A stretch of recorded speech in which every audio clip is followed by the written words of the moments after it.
Hello, everyone. Well, Bookmoths. Livey and Kyo, welcome in. Welcome in everyone else as well. Hello, Bookmoth. Hello, hello.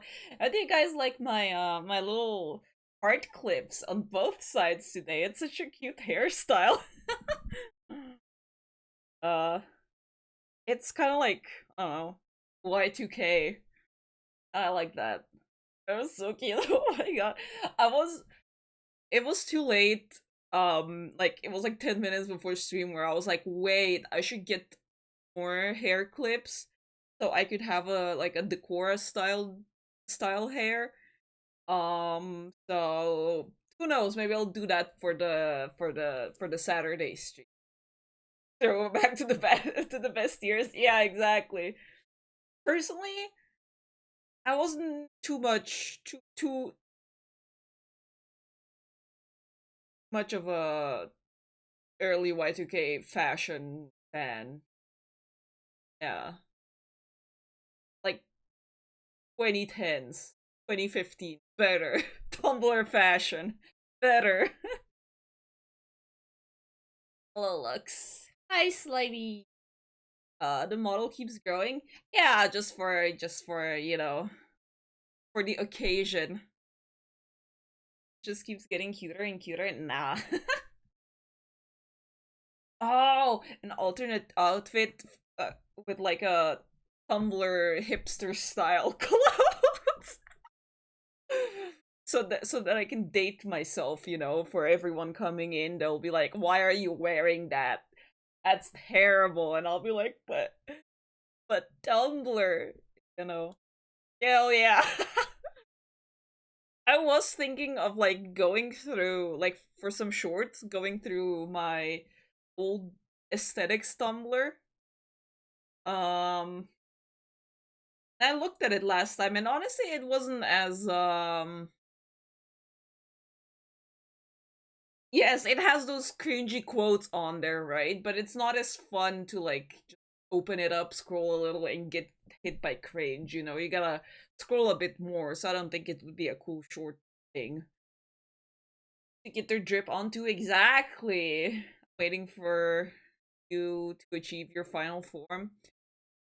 Um, yeah, I still have to brainstorm my final form. You're going for Tumblr dyed hair is a must. I mean, I have quite a hair situation already, don't you think? You know, like the what the hell? Why did it do that? Um, like quite the ombre look, that kind of thing. Sounded like a fun concept. Yeah. I don't know. I mean, a lot of the fun spicy stuff, is like deleted and censored after the great purge of I don't know which year when Tumblr became something else entirely. Into a jump scare. Yeah, I'm sorry about that. You're not woke enough yet. Let me get the sexuality pins on me. Gonna grab that for next time. Great purge, R.I.P. Exactly, exactly. Rip Furry's art. Ah, that's that one was not the problem. I didn't mind that one. Oh yeah. Okay. I know how to deck myself out next time. Just need to see looks at those fins. There wouldn't be much interesting stuff on there, so but yeah. Alright. The LGBT pins are like Boy Scouts badges. You know, I think they would fit very well on like my um those things like hanging over my boobs on each side. I think that would be like a perfect place to put like some badges on there. Um That would be funny. Maybe a idea for some other time.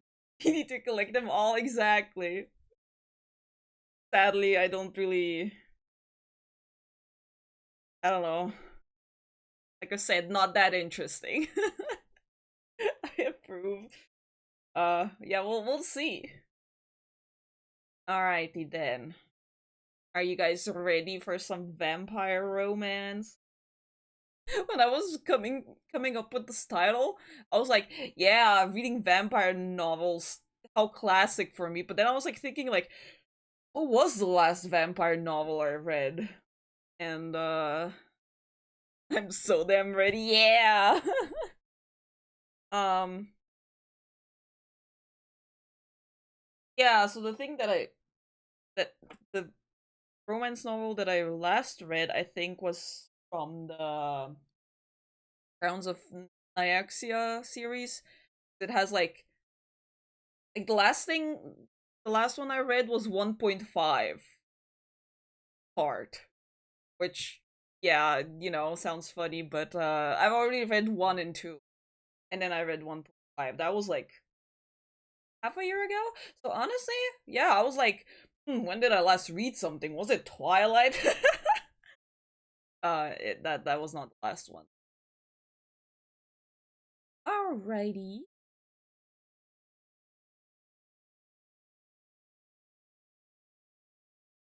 Yuri solves all problems. No, he masculinely worked in a manly way like a man. You're not saying it right, Kyo. He he he gave her a male smile is what you're supposed to say.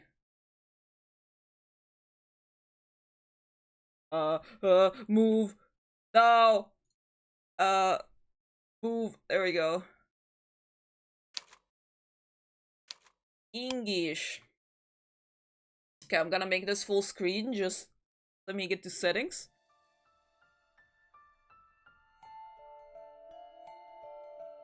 Ooh, let's go. Here we go.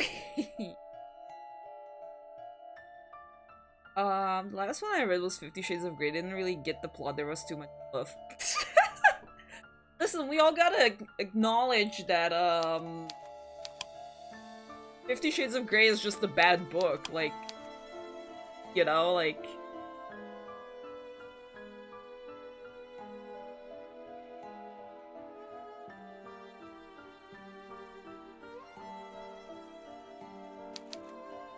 Free text, slash text speed. Okay, sure, let's just, keep it. Here is the... Is the sound okay? Or is it too loud? Oh, also I forgot one more thing. Since we'll be reading. I need to be reading.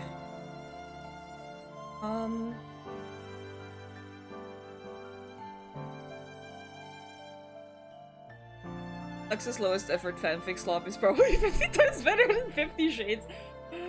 Well, thank you. It is fanfic, it's rarely ever good.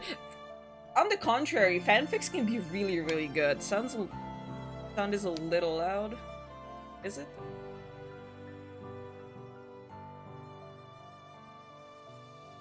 We can change this if needed later. Alright, not sure where I will be the best, like, where the best place for me is, so that I don't cover up everything. But yeah, I guess let's go. The reason why 50 Shades wasn't good was because she didn't publish it on AO3. Well, wasn't it on fanfic.net or somewhere? She did publish it somewhere, no? Oh gosh, okay. Oh no, I'll have to read the whole thing. How are we pronouncing the main character? Is it Meike? Mikey? Miki? I think invisible could be the plot. You want me to turn invisible? Miguel. Okay, faster, Miguel.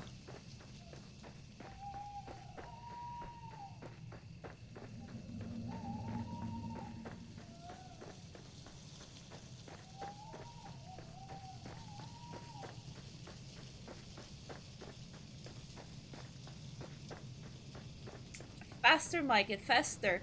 We have to keep moving or else. Oh god, they're gaining on us. Is what Henny says. Make her run through the forest as quickly as her legs would carry her, which, given how exhausted she felt, not very. She tried to obey Henny's both of letting her friend down and of shadowy figures who pursued them. Her body refused to listen. Her legs felt numb and insensible, as unfeeling as marble, but far, far weaker. It was through nothing save sheer force of will that she was able to keep going, for all her strength had already abandoned her. It's just a severed head in the bottom left. Yeah, so you guys can read along with me. Should I move chat as well? Should I move chat as well, actually?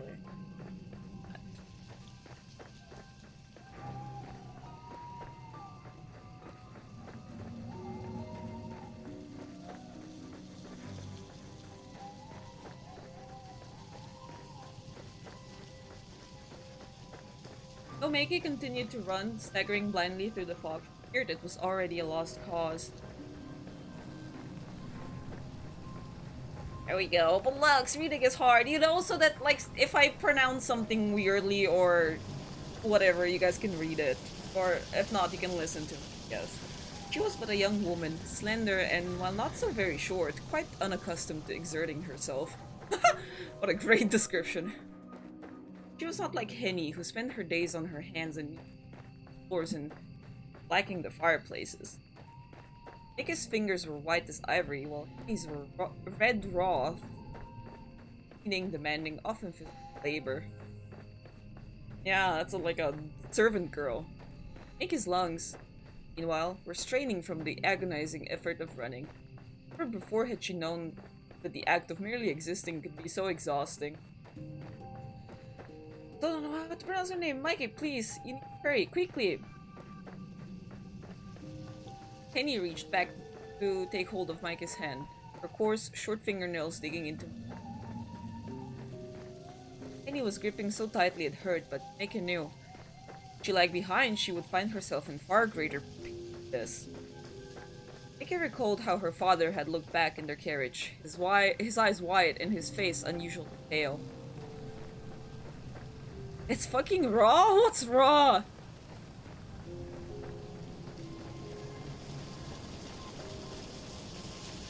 Did I say it weird? Meike had never seen her father look so scared before. He was a tall, imposing figure of a man, dashing even early 50s. Not gonna say anything. Who was accustomed to issuing orders, not receiving them. Wait, it's Miku. Yeah, it's Miku. Okay, I'm gonna call her Miku now because I don't know how to pronounce that. Miku had thought that her father immovable, like the oak tree which shielded her family's museum, a tree which had stood there for longer than the crypt itself. To Miku.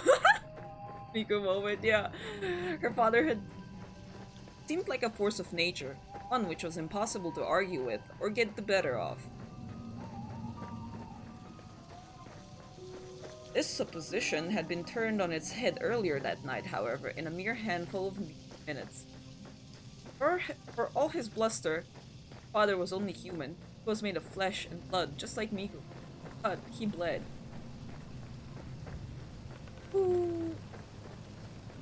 Blue hair, blue ties, hiding in your what? I'm a fake Miku fan.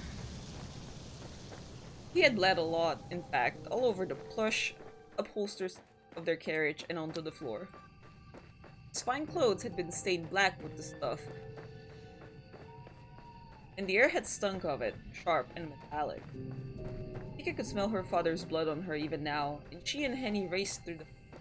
Couldn't forget it, however much she do. Oh, if only the events of that night had been nothing more than a bad dream. Wished that the fog would clear and she would awake, her eyelids fluttering to discover herself sitting once more in her bed, in her home, room flooded with pale sunlight. Piku! Mikey? Mika's surroundings did not shift. The trees continued to press in about her as though they meant to eat her alive. Oh. Shadowy pursuers were beginning to close in on them. No, she had no hope of outrunning them. She was flagging, her heart hammering in the base of her throat. What would happen when Pico was not so optimistic to hope for an if they caught her? What would they do to Penny? The thought was almost more than Megan could bear. It had been bad enough to lose her parents, but to Penny too? Why, she had done nothing wrong. Unlike Meike, Penny was no lady. She was just a maid, only being targeted because of her relationship with Meike and her family. Had Henny been traveling alone, she would have passed through the forest quite unscathed. It wasn't as though Henny had any valuables worth the effort of pilfering. Henny! Meike appealed to her maid between sharp gasps of air, which pierced her lungs as keenly as knitting needles. Please, let go. Leave me be. I'm just slowing you down. I don't care. I'm not leaving you behind. But there aren't any buts. I told you, I won't leave you. Now let's keep running. Meike wanted to run. She did, but her body had already begun to give in. Her heart might have been pumping fit to burst at the base of her throat, but her legs were weak despite the excess blood which filled her. That's a weird-ass sentence. And her head and Henny's felt cold and clammy. Or Hennessy, yeah. She had exhausted all of her energy simply in escaping from the carriage where her parents' bodies lay. Now she would die only a few hundred paces away from their final resting.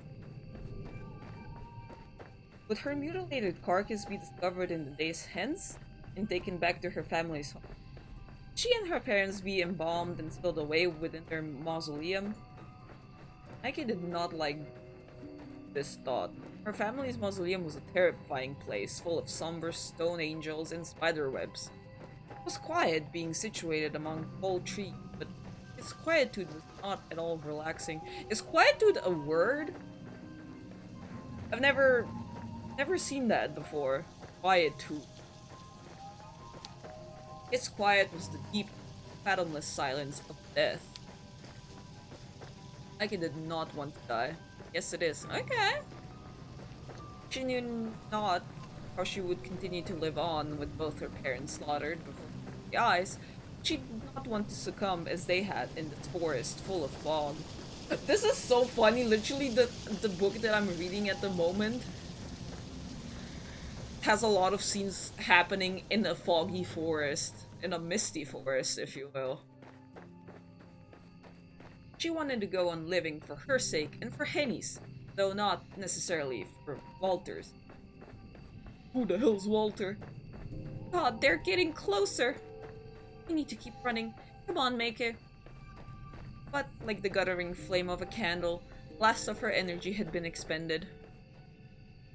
Meike's foot caught in a tangled tree root which jutted from the ground like a bear trap, and she fell.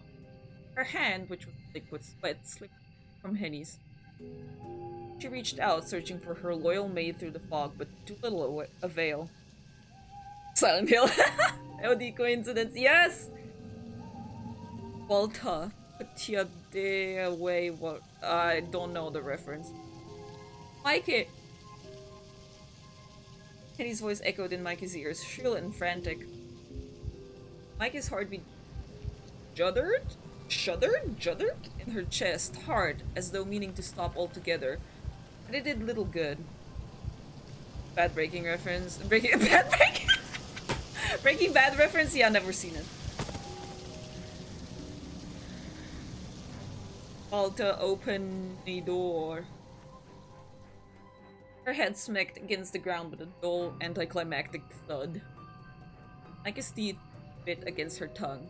Tasted copper. Her vision swam. Meike! Oh god, Meike, get up! Please, get up! And then everything went black. Dun dun dun. Act 1! The night that never ended. Oh, ho, ho. Like, why does she have red hair? She, like, I swear to God, she had black hair in the previous scene. Didn't she?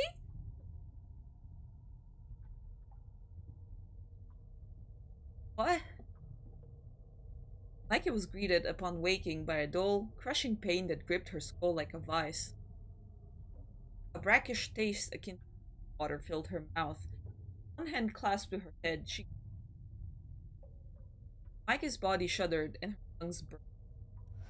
It took a minute before her coughing fit subsided, but once it did, Mikey began to glance uneasily around her immediate surroundings, shed some light upon her predicament. Hopes were in vain. Mikey had no idea where she was, or upon which she was sitting. Why was she sitting on the floor, of all things? Made of stone, which felt hard and cold, uncompromised. The walls, too, were made of stone, as was the ceiling, which felt very far away. A wooden cot was pushed up close against one of the walls. So steep shadows Mikey could scarcely make it out. Species is ginger, so the vampires relate due to their lack of what? Oh, Walter, put your context away.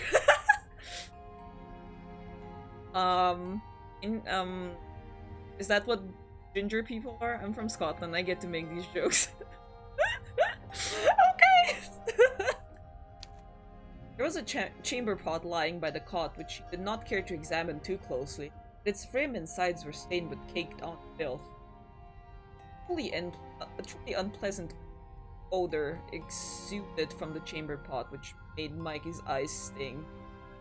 It was fortunate that she had no immediate desire to no wish to use it. Okay. Awfully detailed. A quick examination of the room, though really it was more like a cell. More like a cell as we stare at literal bars. Showed Mikey that save for the cot and the chamber pot, it was utterly desolate. Oh yes, gingers are soulless beings. Oh, okay, I see. I didn't know. There was no other furniture to be seen. Shelves, cupboards, or even a proper bed. I always want to pronounce cupboard as a cupboard, but I guess it's not a cupboard, huh? There was no mirror either, so Mikey could not see her. Perhaps this was a blessing in disguise. Me too, WTH. Mikey doubted she would get her best given she was in so much pain. And she was so very exhausted. She was so cold she could feel goosebumps rippling across her flesh and her teeth were chattering badly. She's very pretty. Mikey wound her arms about her middle and shivered sadly.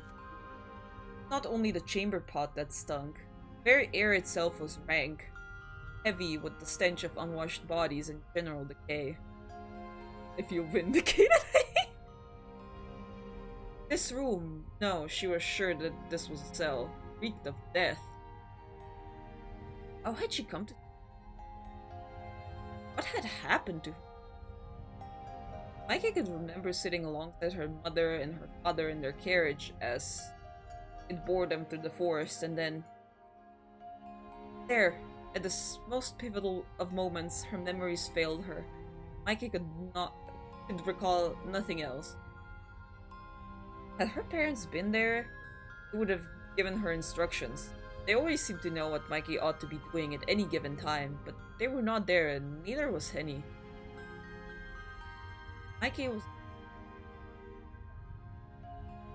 He had been with her. Mikey was certain. For what? Why could she not remember anything? Oh, Mikey thought sorrowfully. If only she was made of stone. And perhaps her head would not hurt so much. Me.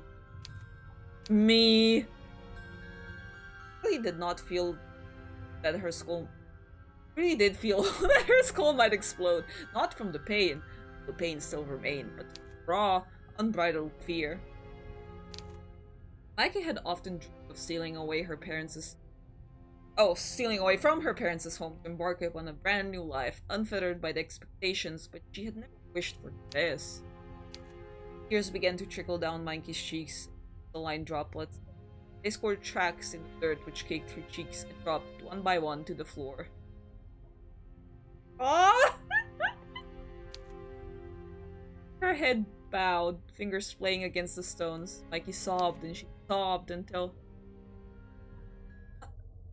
What's going on? A voice spoke from amongst the shadows. Mikey could not see the speaker. She could hardly see at all, given the darkness and now her own tears, but she recognized its familiar cadences. The voice belonged to Henny. Mikey's dear friend was here too, a stone cell which smelt of death. And though Mikey feared for Henny, she felt of relief bubbling up inside her. Yeah, but that's a lot of fancy words to say. Incel and head hurts. Definitely, definitely. Hennessy is alive. She is. She was not alone after all. Henny? Mikey crawled forth in her hands and exhausted to stand and stared into the shadows. Henny, is that you? Mikey? Oh, they're like in... Are they in the cell together? Shaft of moonlight. Oh, that's like...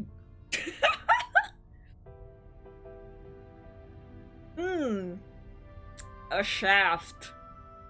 A shaft in a yuri romance. Below that. Spilled through the singular barred window, moon high into the wall of their cell, and finally, Mikey was afforded a view of her maid. How the fuck did she miss her? I know, right? Though Kristen Henrique?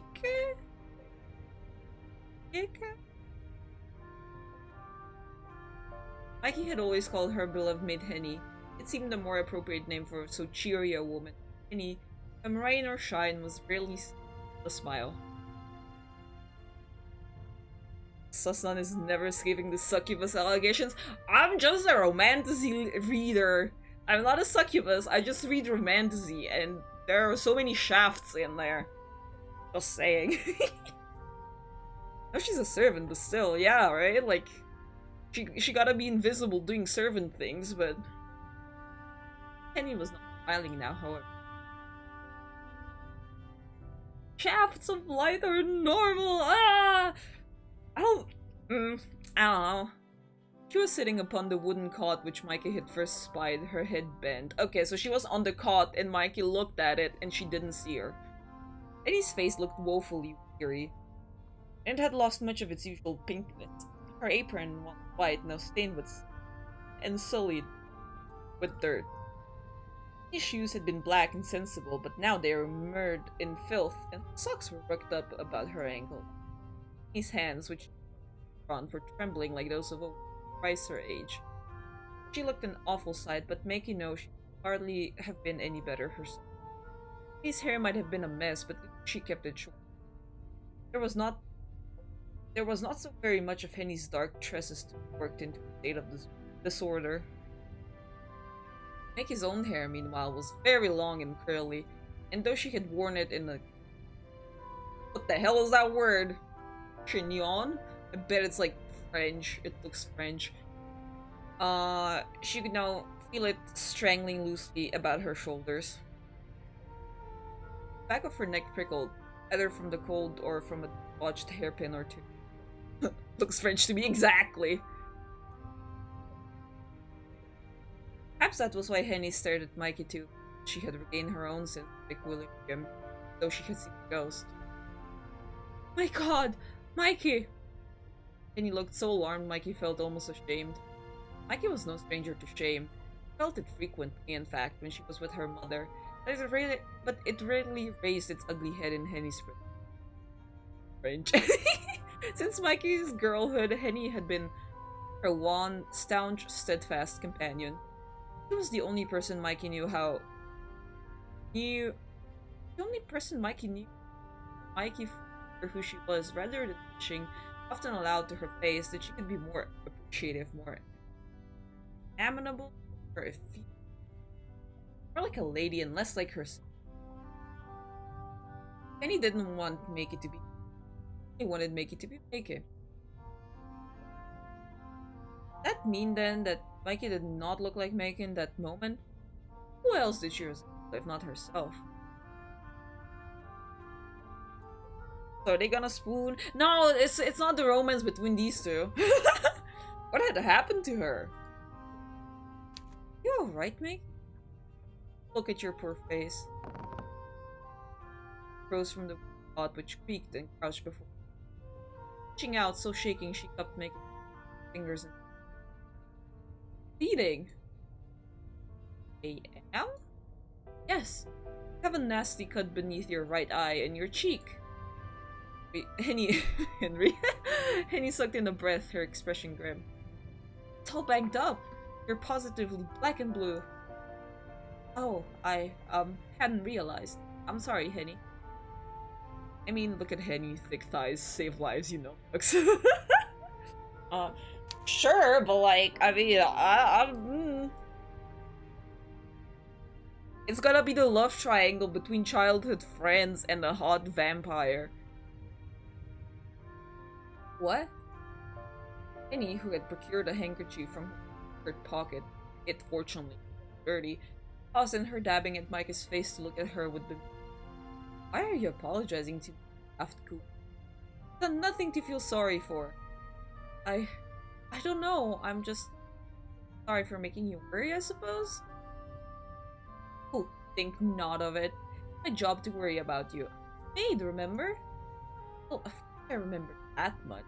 My thoughts might be in a state of disarray for the present, but I would never forget you. Much more than my maid, Henny. My friend, too. Dearest friend. I could very well say the same about you. That's why it hurts seeing you in such a frightful state. It looks so very bad. Well, now. Henny's brown eyes now bright with me. That depends on how honest you are. Oh dear. I look as bad as all that. You've certainly looked better. Your face is as banged up as a windfall apple. Apple? Becky shook her head in wonder. Just saying, hot vampire because you look like the vampire. Maybe a little bit, but both have white hair. I only hope that the apple isn't riddled with worms.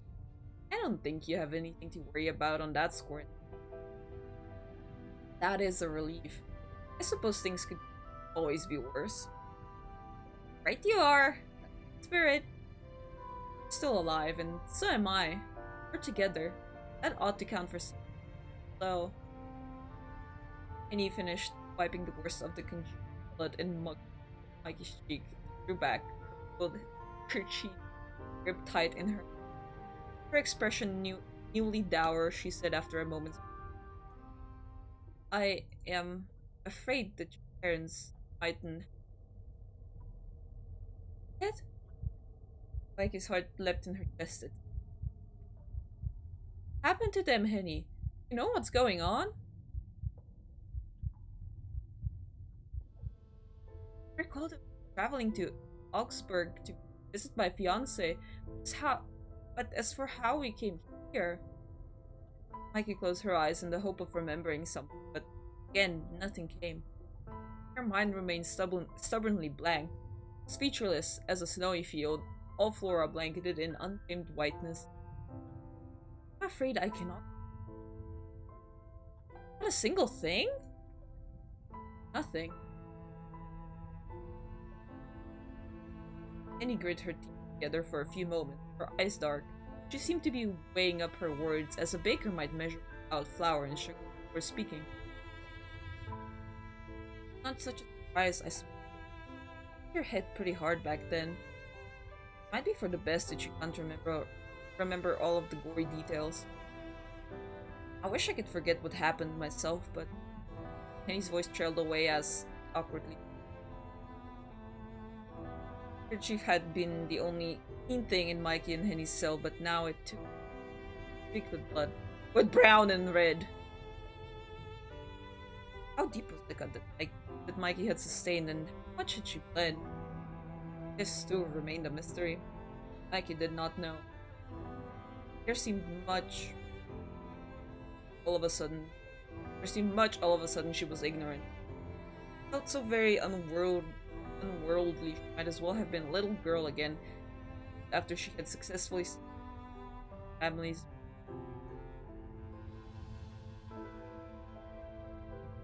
Mikey had not known, as she stood in that chill entrance of the mausoleum, she was about to lower herself into death and decay, though part of her had won. Mikey took Henny's hand in her own, cracked fingernails. Again. Happened? Tell me. I want to know. I thought you might. That does make things quite complicated, though. I don't want to be the bearer of bad news. I promise you won't take against me what I'm about to tell you. I've gone through a lot tonight already, and that would be about to break the camel's back.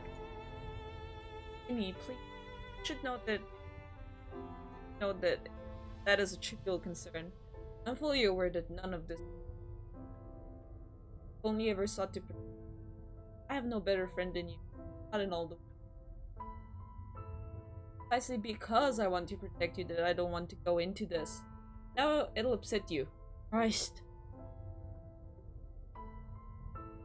I've been Batman? Upsets me too. It's an unsettling situation all around. Rotten, really. Are capable of, but... And he paused. She sucked in a breath, then... How much do you want to know? Which is there to know? I remember everything. I'll always remember tonight, I expect. It made quite the impression. Horrible things always do. Yes, did parents Batman. Ah! Yeah. Oh dear. Are things truly that dire? They're... bad, yes. Give me an abridged account then. I have no need to hear everything. Right you are. Bowed her head in acquiescence, her face half swollen by the shadows. The beam of light which had penetrated their drab cell had long since been extinguished, the moon obscured beneath the rolling fog. So cold in their cell, Mikey could not shivers. Her teeth felt cold, like shards of ice implanted in her gums. Damn. It served as something of a comfort, but it could not rid Mikey of her trepidation. She knew, once Henny relayed the past events to her, her life would no longer be the same. Everything would change. Okay. It was changing already, in fact, so quickly that Mikey hardly had a chance to gather her bearings. She felt lost, adrift, and hopelessly afraid. I'm sorry to tell you this, Mike, but during our travels, the carriage... well... attacked by bandits. What? No! Yes, they came creeping out of the fog like... monsters, maybe, but scarier. They waylaid the they waylaid the carriage and then stormed it. They drew out their daggers and threatened your father, and refused to comply. Well, Penny's expression twisted. They stabbed him. What? Mikey stared. She had expected as much before Henny began her tale, but you still... Evidently, she had not been half so prepared to hear the worst of what she had imagined. God, not my papa, my poor papa. Tell me he didn't. Sorry, but... Henny sniffled. It's as you're probably suspecting. His wounds were a deep one, and he died. Dead? My papa... dead? Dead as a doornail, I'm afraid. No, Daddy. I didn't hang around to see what happened. But... oh. All over so quickly, I don't think he suffered it. And by Mama? Of her, told me she also. He didn't reply, but the discomfort across her face left doubts as her mother's fate. Her words, yeah. One brief night, both of Mikey's parents had been slaughtered. Now she was in. What of us, Henny? How do we escape? I find it hard to believe bandits let us go. Oh, I'm sure we would have joined your parents if that's still like good little girls, but I didn't want to do that. Your hand while they were busy with your mother and we ran away. Slipped through the woods, but the bandits took place pretty darn quickly. It was very dark. The fog was thick and I could hardly see what was happening. At one point you tripped, fell. How you got that nasty cut in your... I was dragged down with you. I want to spare you from that cut to your dad's as dead as a fucking doornail. Yeah, I mean, Micah was like asking for it, I guess. We lay there on the ground in the dirt while the bandits tramped about looking for us. I figured we were both a couple of goners. I started to say my prayers to the Lord Almighty, but then survived. Like I supposed was not such a surprise. It went without saying, really, that they had survived. Otherwise, they would not have been sitting in his ghastly cell speaking. Either the bandits had spared them, which seemed unlikely, or had come to their defense. Would have been good so very late at night, however. Several supernatural creatures. Hey Leggy, welcome in! How you doing? Mikey could hardly credit it. Their escape must have been the stuff that fantasies were made of.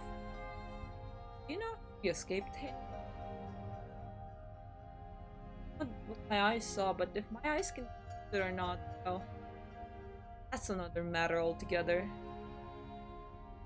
I think I might have bumped my head myself. It's also peculiar. At the time, it seemed like a miracle, but back on it, that ain't the right word. Miracles just God and all his angels. But that was not holy. But there was not holy about this. A right proper mess. A little bloodbath. I had to tell someone their parents are dead as a doornail would be my first choice of words. I don't even know that you could say dead as a doornail. I'm learning today. I don't know. I feel like her maid is too cold with her words, and I'm suspecting her somehow. Nah, she's not. She's like, she, look at her. Look at that face. She's innocent. It's like I missed part of the beginning. Well, nothing much happened. They're just talking about it. The fact that they were running away from a carriage, their carriage getting attacked in the woods by bandits, and the main character's parents were murdered, dead as a doornail. I know the saying, but it's the old. I see. No. But blood? Yes, there was blood and lots of it. Hard for me to explain, but all I know is one moment we were sprawled upon the dirt, unconscious. I half out of my mind with fright as approached. The next, they were gone. Gone? Where? And how? They run away? Necessarily. Of their own free will. Walk party, this figure. Woman. Haha, this woman! She appeared so big, it was like she'd sprung up from the earth. Very tall. I don't think she was asleep. She was very skinny, but the way she looked, she moved. Something natural about her. Very good look at what happened next, but I saw her after those bandits. There were at least 4 of them, but that woman took care of them. So much blood and a lot of mud. It stung to high heaven, it did. Brought tears to my window. Woman in white. She didn't seem at all. There once she finished the moon, like nothing had happened, and then Penny pressed her fingers to her brow and overwhelmed shook her head. Or anything after that, I must have fainted. So is the main character human? Yes. I think so. Me? Just as lost as I am right now? Me! Don't looks unnatural. Too wiggly. When I finally woke up, I found myself here. The crying that woke me up. I've never been able to rest easy while you're in tears, Mikey. Yes, I know. You've always been so good and so kind. Thank you, Henny. Mikey chances, though the muscles about her mouth felt atrophy, torn away, following her parents' demise. I have no idea what I would do. It sounds like you saved me. The bandits did. That wasn't much use when you did that nasty. There's no way I would have been able to carry you to safety. Not There's no way I would have been able to carry you to safety. Not when oh no, I missed. Not when we were all turned about in the woods and I had no idea where we were. I hit my own shin too. My ankle aches. Been goners if that woman hadn't appeared. Now that I'm talking about, why am I clicking? Now that I'm talking about it, it doesn't sound real. I can't think of any woman who would be able to beat 4 men in a test of strength. Your own Mademoiselle Blanc, how do you Blanc thing? I've seen the last of the show. They're gonna make a smile wide in the distance. Despite the severity of their situation, she was unable to manage a laugh. A weak laugh, which contained little in the way of mirth. And he never failed to cheer her up. She must have had a knack for it. Mikey was too old to believe in magic, but she was with Penny. She was sometimes wondered. Are you sure it was a woman who headed off those bandits? Perhaps just an animal instead, and failed to pursue it in the fall. Could be it. Like I've said, my mind's a mess. I feel like I've lost a good 10 years. Here, Henny smiled grimly, manner of all survivors. That's better than having it. Must be thankful for small mercies, yes, even if our lives were saved at my parents' expense. Burn the witch, burn her! We're not burning anyone! Mikey squeezed her eyes shut. She could feel tears beating upon her lashes, but this time she was able to see them. Her parents' death was a heavy burden to bear, but Mikey not having found it hard. It still did not seem quite real. The shock of it all, perhaps, had blunted her. A while for her parents passing to. It did, however. Mikey did not doubt the tears thicker and faster. It had not always been so. Her childhood family script had left her something of a crybaby. Now then. Mike inhaled and glanced about. Inessus. Where do you suppose we are, and... That's a good question. I've been wondering that. Not the nicest of digs. Not oh. Up the voice. Not particularly. Oh. Awfully drab and amp to comfort. You poor thing, you. Come here. God. And he shifted closer to Mikey, then took her arms about her. Holding her close, she then glanced about. Both maiden mistress pointed into the shadows as though they might have a trapdoor, perhaps. hidden passageway. But to my found the cell quite unchanged, every bit as sparse as she recalled. Shadows did lift back then. Goodness me, might as well be in a prison cell. I think that might be what this is. Annie drew back from Mikey, her legs crossed beneath. I reckon you're. You and me both. It was nice of our mysterious benefactor, or benefactress, to rescue us. Though they can't be all that kind if they're suffering here. You'd think they could at least have put us up in a nice. I'm not expecting first-class accommodations, but you deserve better than this. This place isn't fit for rats, let alone people.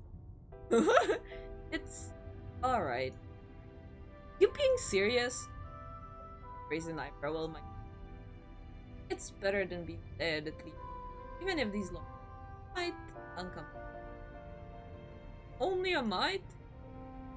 Well, quite a bit. Mikey drew her arms around about her legs, her chin, and said, when I woke up, lying on the floor?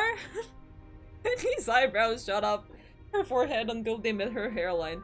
The gesture was so exaggerated it managed to bring another smile to his lips, despite how very dire their situation was. So which character is which? Henny is the maid here, and Mikey is the main character, the redhead left. I suppose it makes sense. There being only one bed, but oh, that is too much. I cannot believe they'd fling you about like a sack of spuds. Oh my gosh, there was only one bed. Many unbelievable things have happened to me. Our benefactor must be fucking the friend. Some benefactor. When I get my hands on them, I'll give them what for. Don't, Henny. Wouldn't do a fight with whomever brought me here. I wouldn't want to anger them, not when we are at their mercy. Why? But that makes us sound like captives. That's what we are. This is a cell after all, and we have no means of escaping. We're being treated like prisoners. I know. But it still stings. Care about me. I see you being treated like a convict. Not when you've been through much. You've been through worse. At least I don't remember what happened. And you're the one who'll be saddled with the. Poor Mikey. It's your parents, not mine, who were. Good to know, because I didn't know. Speaking of, I'm sorry. I don't suspect there's much point in trying to suss out who's suffering more than who. As it stands, we're both in this together. I won't abandon you, Mikey. Try not to worry. Keep your chin up. Get through that. Thank you, Henny. I almost believe it. Come. Should. I don't say things I don't mean, you know. Sus. Yeah, I know, right? Now let's see. Maybe things aren't as they look. We are way to escape yet. Henny rose to her feet, though unsteadily, and did a circuit of the cell. Shadows made the walls, but it did not take Henny many steps to count the length of it. She pressed her fingertip on the walls and her ear as though the stonework might. The walls, of course, rained. He then took bars between experimentally. Come on! Frustrated, Henny gave the bars a kick. Shoe collided with them, losing clouds of dirt from. Damn it all! Bars refused to budge. They were quite impenetrable. Dying, Henny changed tack from the door to glance up at the window, but this was similarly barred. Barred, not bared, barred. Too high up to reach. Much too small to squeeze through. It almost seemed like a miracle that such a small window without any moonlight at all to spill into the cell The clouds and the fog shifted.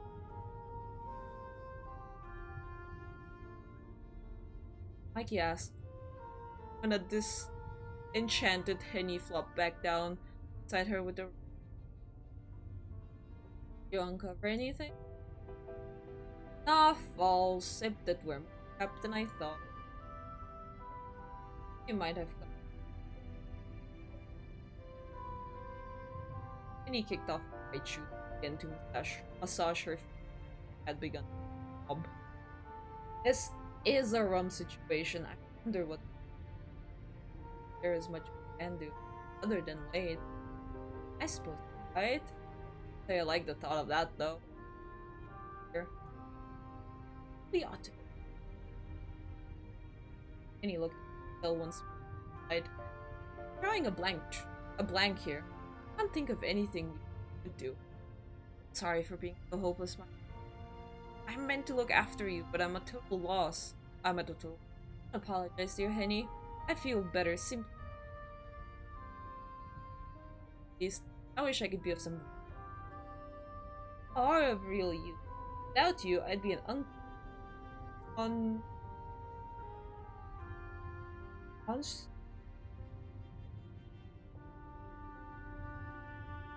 mess on the floor? Consolable? Mind me. Well, we can't be having that. It breaks mine to see you self-flagellate. That is not. I've messed up the voice. Che. Now that we are well and truly stuck here, I think we ought to make bad feelings. Imprisoned us here or what cause, but manners. It's almost. He began, but she found herself unable to finish. Okay, something's finally happening. I've been waiting for this. A sound issued forth from darkness, emitting from the tightly sealed cell. Faint sound, but bring in the sour and musty air. It sounded like a scream. God. What in the world was that? Wind? Do you think so? Yes, I imagine. I answered in the affirmative, though deep down, both she and Henny knew. That had not been wind, it had brought to pain then, though faint. Unmistakably human. Okay, let's get to the spooky part! No obvious way of escape and very little to do. Mikey and Henny had no idle their time away. They sat upon together with their legs folded. Girls conducted a make-believe party. Let's go, yeah. Henny had at first balked at the thought of her mistress Libyan, but Mikey's dress was over. The two women did not, however, abandon themselves to any ghastly. Fortunately, Henny was not empty-handed. Had in her had used pipe make a pack of cards. Of course, amazing. These cards were worn and bent at the corners, but they remained perfectly. It's kind of how like the cards my family owns look like. They're like probably older than I am, but we still use them. It's kind of fun. For want of a better way to use their time, Henny proposed to Mike. A game which Mike agreed to. Oh, not options. Two women played several rounds of examining their decks in the game did not require a great degree of tactical thinking, but it helped alleviate some of my. It did not, alas, alleviate the cold, but he had been shivering for so long she could almost go. He had been in the dank, miserable cell for she could scarcely remember how it even. Journey to Augsburg continued unimpeded. She would now be sitting fire in Walter, her hard slip, or else tucked up in one of many guest bedrooms, forming pan at her feet. Both Augsburg and Walter home, very far away to my be Valentine does it. How long has she been sitting with worship? Mikey did not know. She did not. Oh, Mikey really knew. Night seemed hopeless. All it is. Walk in Mikey's cell. Neither she nor he carried time. The only means Mikey had of tracking the advancement of the hour was the sliver of sky she could see from a narrow window, situated high above her head. She could recall that the sky had been dark upon her waking, and remained so now. 3 games of Joker later, the moon, which emerged from the fog at irregular intervals, shone its pallid light on her head, lighting her Joker and his white rictus. Mikey had never cared much for Joker and any bag of cards version on her. Every once in a while, as she played, Mikey spared a few glances at the card window above her head. Though she could not guess the hour, she knew it was late. Been advanced hour of the night, or been, by the same token, very, very early hours of the following morning. I mean, probably. The calendar might have shifted already from one day to the next, but Mikey was not. It was so dark, Mikey was hard to believe ever rise again. Darkness which bounded within her cell was so complete it seemed to be out the very concept altogether. She would never see the golden ring, or again hear the twittering of the trees on a brand new day. When did the birds begin to chirp beyond her bedroom window anyways? Probably before the sunrise. She thought it must have been around 6. Maybe even earlier. Mikey had gone to bed at 10 every night. Beautiful daughter ought, but she had often found it hard to sleep for full, unbroken 8 hours. Well, couldn't be me. She would arise at odd hours, at 1 or 2, head full of thoughts, and often she found it hard to sleep again. Secured, Mikey would rise from her bed to sit by her windowsill, head in glass, always so. Her errant thought decided. Oh, how her mind raced. This is ridiculous, he groused, all while examining. Yeah, her grand hearts right now, safe as houses. So far away from Augsburg, I don't think we were. When we were attacked. Why didn't those bandits have to go after us? Fuck me, you're still in the cell. I went for something to eat. I am still in the cell, man. I know. Okay, I'm gonna get comfortable in my chair. We were just I need to get some water. We were just unfortunate, I suppose. I can't imagine the bandits meant specifically to target us. Just happened to be there. Safe. That's... You're probably right. But goodness. All the awful luck. At least you've had a fair run during the game. You've beaten me out soundly during every single hand. Ah, well, true. I suppose I should thank heaven for Homer today. He smiled at Mikey's attempt to cheer her, but it didn't last. Both Henny's smile and Mikey's cheer were half-hearted. They were soon swallowed by the sin.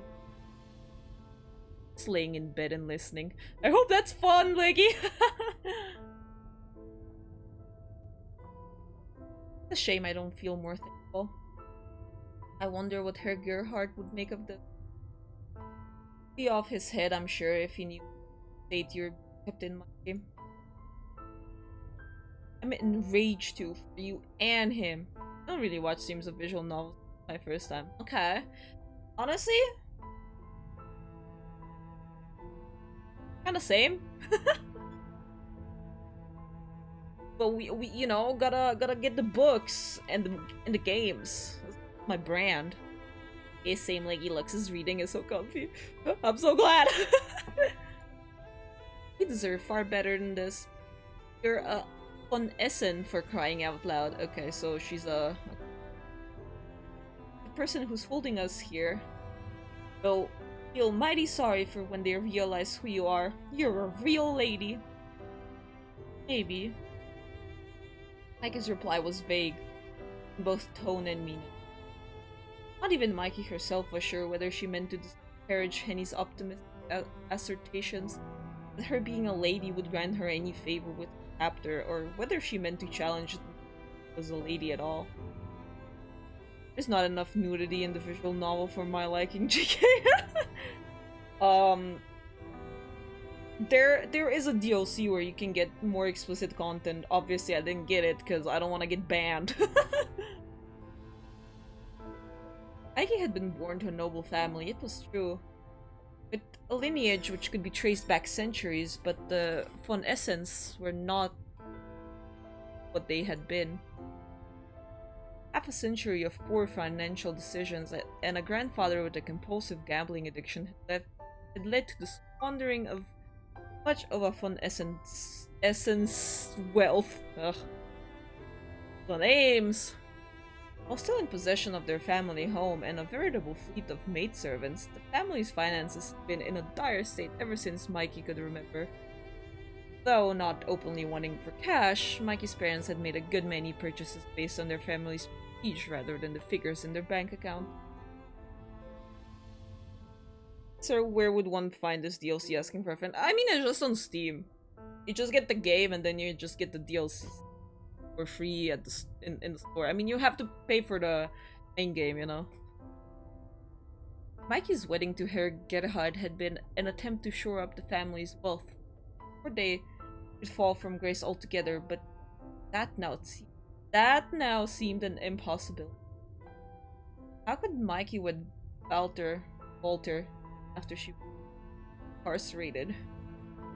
Mikey had loved Walter. She surely would have shed tears over the fate. As it was, however, she was curiously calm. Why did she care how Walter Gerhard felt? She barely knew him. Geralt.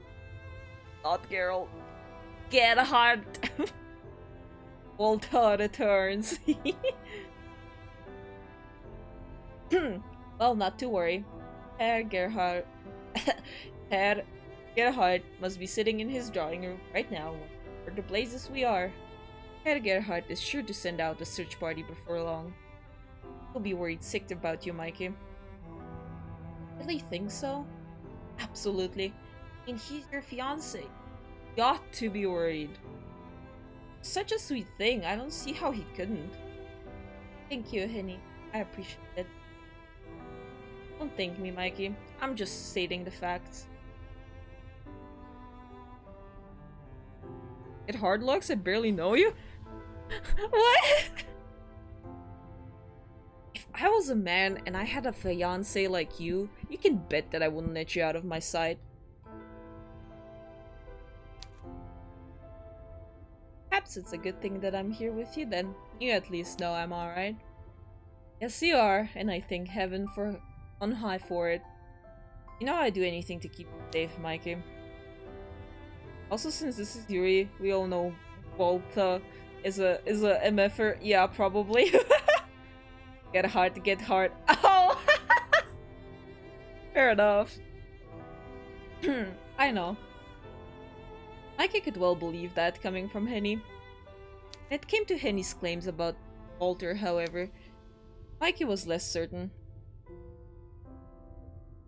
Oh, is this Walter? He's looking kinda hot. What did she know about Walter, really, other than his age and his occupation and how fabulously excessively wealthy he was? Mikey had met Walter on only 3 past occasions, and they'd exchanged almost as many words. Lol Lux? Don't lol Lux me, look at him! The man was a stranger to her, and Mikey's desire to marry him was inversely proportional with her parents' desire to see her walking down the aisle. Mikey had been dreading her visit to Augsburg for well over a month. Now it had been terminated, she felt a perverse sort of relief. Whoa, hot vampire man. Honestly, I think he's probably human, because I don't think people know that vampires exist. Probably a coward underneath all the threat. Fair enough. What if Mikey had even begun to wonder whether the bandits' attack had brought with it some good, alongside all the bad? It was Alucard, kind of. Okay. Give me a moment, guys. I was not expecting to have to read so much. So let me get some water.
Alright, I'm back.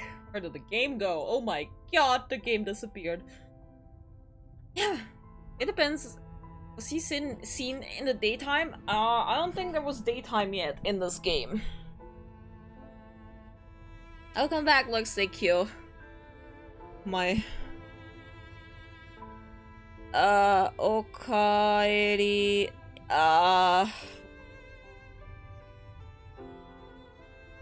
Oh, no, I should have said Tadaima first, huh? Where did the game go? Yeah, there it is. Welcome back, Susnun. Thank you, thank you. Yeah. I know a thing or two. I just don't know kanji.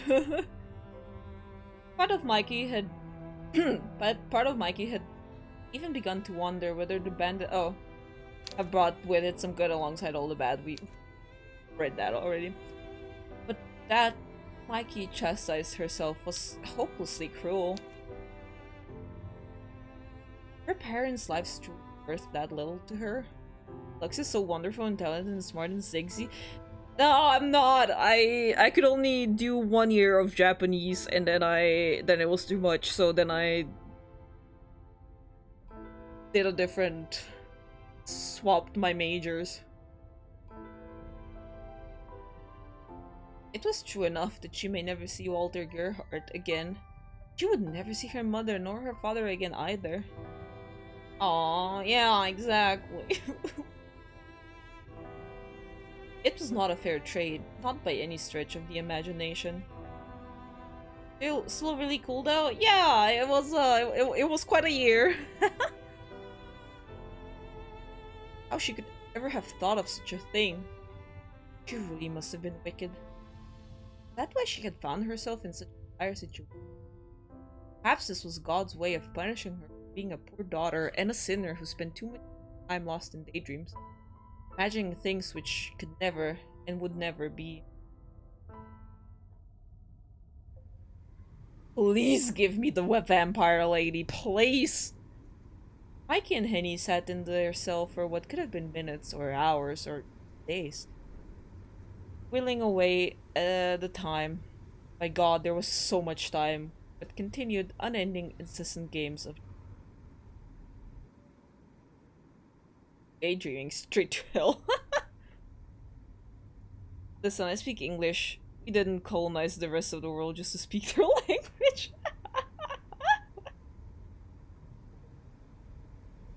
Ike's heart was not in the game, her head being otherwise occupied, not and Henny crowns her soundly, 12 to 1.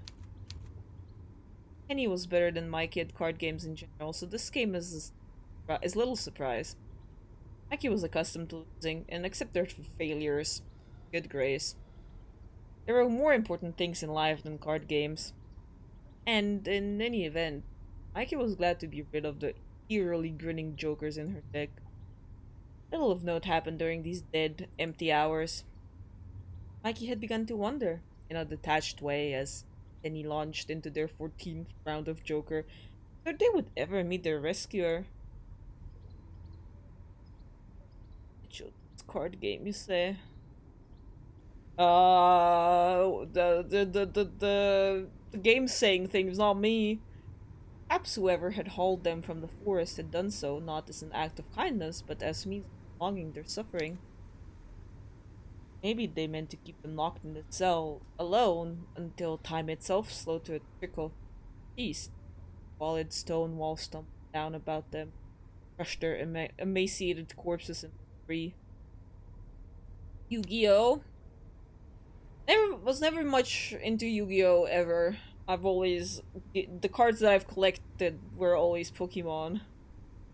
But soon, shockingly soon, or so it seemed, despite all of the interminable waiting, Mikey found her hypothesis proven wrong. Police, let's see her. She could hear above the sound of Henny shuffling the deck a sound. Footsteps. Footsteps were quiet enough at first that Mikey wondered whether she could imagine them. Seconds elapsed, they became louder still, until even Henny heard. Goodness me! Henny fumbled with the cards and threw them down. Red hearts and black spades split across the stone. Can you hear that, Mikey? Yes, I can. Somebody must be coming. Rescuer from the woods, do you think? He could be a rescuer, yes, but maybe... Mikey chose not to finish this thought. Saliva felt too thick in her throat like tar. She shivered. Didn't want to extinguish the hope which she could see flickering now in Henny's eyes. That would have been cruel. Henny's head swiveled to the grated iron door. Excitable as a puppy and wide-eyed, she peered through the shadows. This is a turn for the better. I was beginning to worry they'd forgotten all about us. I can't wait to come face to face with them. I'll be sure to tell them exactly what I think about their so-called hospitality. You've said that once before, Henny, and I wish you wouldn't. I don't want to anger them. Oh, stuff and nonsense. I'm sure it will be fine. Okay, Henny, you're getting too excitable here. If they wanted to harm us, they had plenty of chances to do it already, surely. There's still torture for information. That's true, but... Footsteps drew closer still, echoing about the stone walls, echoing inside Mikey's skull. And he's gonna be killed instantly, calling it now. Footsteps could represent only two things. They would mean salvation, if they were lucky, but Mikey found it difficult to believe this. Neither she nor Henny had ever been lucky that night, despite Henny's continued winning hands in Joker. It seemed far more likely that these footsteps would bring about yet more suffering. And sure enough... Well, would you look what the cat dragged in? Voice that cut through Mikey's proud, haughty one, the syllables polished to perfection like cut glass. I don't know how to do this described voice. The voice belonged quite obviously to a woman, and given her pronunciation, she must have been well bred. Perhaps their rescuer was a lady then. Fawn such and such like Mikey, from a family whose ancestral home was vast and old and grand enough to have its own dungeon, very own dungeon. Whereas most nobility used their subterranean storage spaces for wine cellars, this family seemed to prefer taking prisoners. Who the fuck is this well bred? I know, right? There are some words in this visual novel that I don't think are well used, let's just say. Or like, yeah. The thought did not fill Mikey with much confidence about her mysterious rescuer. Anxiously, she glanced up to meet the source of said voice, and when she did... Oh. Mikey could not help but gasp in surprise. Oh my god, look at her! The owner of the voice, who now stood upon the opposite side of the cell, was not at all what Mikey had imagined. Damn, so who in chat is well bred?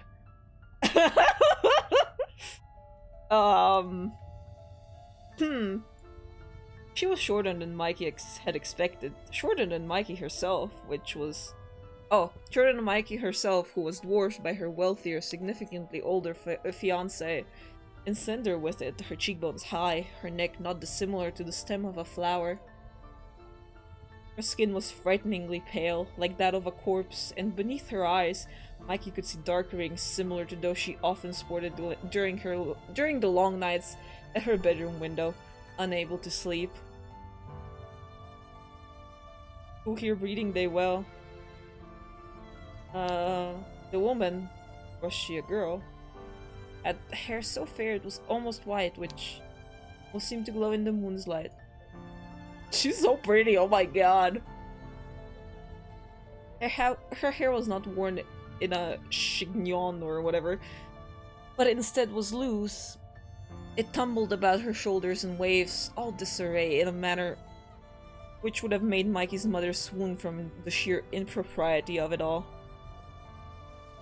She's pretty, I know, right? The girl's appearance, but was she a girl? Striking, not only because of her indeterminable age, but because of her eyes, which were widely spaced and fringed with the most luxurious of lashes. It's my name! It's my name! Lux is in love? Her irises were not brown like Henny's, nor blue like Mikey's. They were not green, nor hazel, nor gray, nor any of the other shades Mikey had seen in the faces of her family servants and the attendants at the boutiques to which her mother took her, and the congregation in her local parish. Lux made it into the game. Her irises were, instead, bright red, so much so they bordered on the visceral. These lovely irises were even redder than the blood which had seeped from Mikey's sliced cheek. It seemed to be full of violence. The girl was a perfect stranger to Mikey, but her eyes told more than pleasant chit-chat ever could. She was not normal. Mikey knew instinctively as she gazed upon her she should keep her distance if she could, but this only made her, conversely, feel even more enchanted. Classic. She could not look away from her.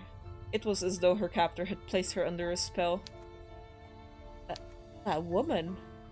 Penny shifted back, her skirts shifting against the ground. She's the one I told you about, Mikey. The one from the woods. She's the one who fought off those bandits. I thought what I saw was unbelievable, but I know it wasn't a dream. She really is real. She killed all those men. She's a monster. Oh, a monster, am I? The woman's unnatural eyes narrowed and smile said, You cut me to the quick, you. At least you would, were I not so accustomed to it. Perhaps I bring it upon myself, given the unusual manner in which it treats my guests, but you could at least try to be polite. Why, if it were not for me, the both of you would be lying in the woods right now, tangled beyond all recognition. So you really were the one who saved us. I thought as much. Yours isn't a face anybody could forget in a hurry. Why, thank you. I will take that as a compliment. I'm very striking, I know. Why did you save us, though? How? Can't believe you brought us back here, wherever here is. On your own. You must have had help. Does it look like magic from rivals? I'm not really sure. I mean, I wouldn't really say so. Maybe I should give her a Slavic accent. Maybe then she would sound more like magic. But with white hair,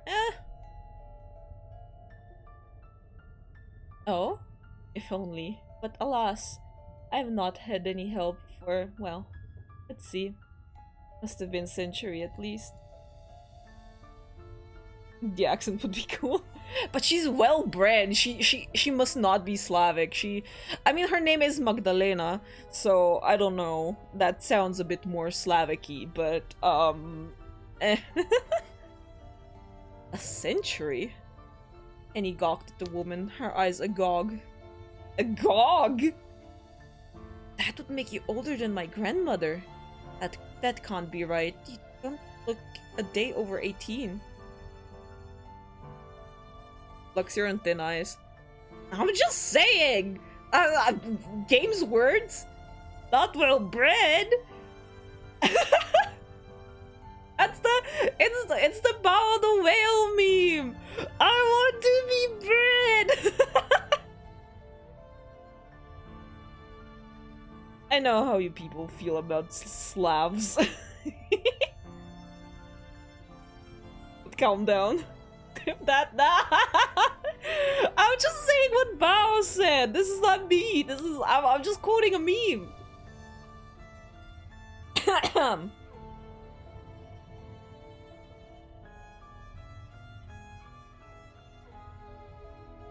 Sure you were. Exactly, I was. Oh, do you really think so? You're too kind. Laughing softly, the woman extricated a key from her pocket and inserted it into the awaiting keyhole. Oh my god, she's in! Deftly she turned it, and deftly she stepped inside the cell, the hem of her dark cape dragging against the uneven stone floor. Yeah, she is a little shorter than Mikey.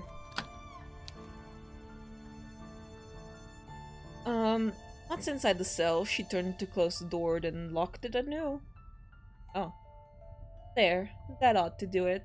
It would be horribly tedious if you tried to run from— Oh my god.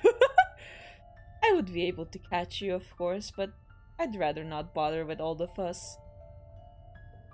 The door secured, the woman placed the key inside her pocket and turned to look at her prisoner. Her red eyes met Mikey's, which were narrowed with mistrust. Pouting, she said, "Now, why are you looking at me like that?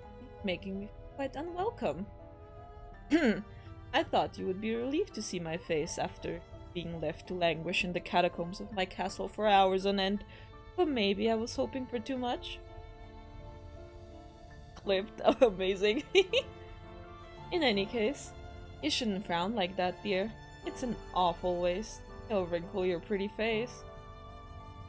This chastisement was familiar to Mikey. She had heard it many times from her mother. While Mikey had been trained to obey her mother without question, however, it was not so with the strange woman. Some of her reticence fell away and needled. Mikey said, "What I do with my face is my own concern. I'm sure it's none of your business." My goodness. You're feistier than you look. I took you for a shrink pilot. Maybe I was mistaken. You might make for quite the amusing plaything, though you'd be a good sight prettier if you— I can't say I blame you for being so surly, though. I never liked smiling on command either. Though it's been many, many years since anybody last tried to give orders. It's fortunate nobody can tell me what to do now, at least. It came at quite the price, but— oh well, never mind. Where are my manners? My name is Magdalena, but you may call me Lena.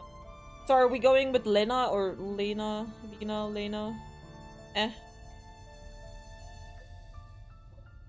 My family's name, well, is of no particular importance. It might have commanded some respect back in the day, but it is not so now. They have long since been obliterated. I doubt history will remember them. Not wish to. Whichever is more Slavic. Dale. Oh.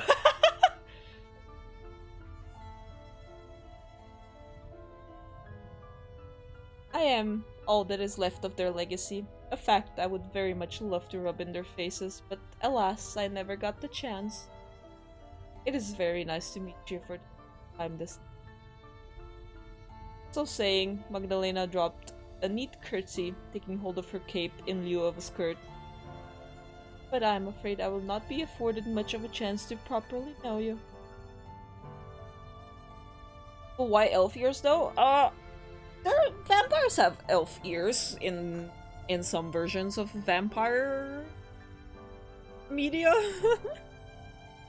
While I would relish the chance to speak to a couple of young maidens such as yourselves, I have designs for you beyond idle chatter. And what do you mean by that exactly? Only that now I have brought you here, I cannot continue to let you live. You have already seen much. What? And he stared at Magdalena with wide eyes so full of fear, the air swelled with it. What do you mean?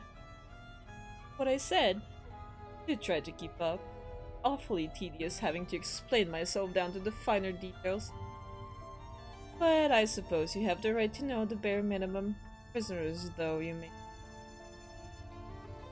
So do demons and elves. Yeah, I mean... You don't know how my ears look like. I would have... Oh. I would hate to keep you in suspense. And at this point, it doesn't matter how much you know. Or won't tell anybody else what you might learn. You'll not be ventured forth beyond the walls of my castle ever again. Magdalena smiled, her lips lifting into a wicked grin not so very unlike that of the Joker in Henny's pack of cards. Though Magdalena's face was white, her lips were red, much like her eyes. They stood out on her milky face like a rose blooming despite the winter's chill. Luxie reveal when? I know, right? Well, given you're a succubus, they will be pointy. I'm not a succubus, I'm a human! They will be nice and round, even though I... this is a funny thing to say, but I always wished I could have, like, pointy ears. I think pointy ears are very cool. You can have so many piercings if you have long, pointy ears. Or else, Mikey thought with a shudder, freshly spilled blood. You must understand that I'm not a normal woman. No human can hope to best me when it comes to a competition of sheer strength, as the bandits who were pursuing you soon discovered. It didn't take me more than a few seconds to dispatch them. The fight they put up was so pathetic, it makes me wonder why they even bothered. If they'd any respect for my time, they would have slit their own throats with their daggers and saved me the trouble. You humans can be awfully thoughtless. Spoken like someone who has pointy ears. Spoken like someone who always wanted pointy ears. Red eyes, white hair, pale complexion. That's just how. That's just looks.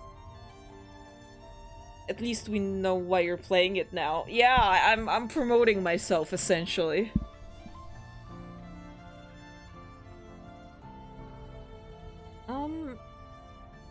Lux has very pretty pink eyes. Oh yeah, you're right. I do have pink eyes. We love the Lux promo.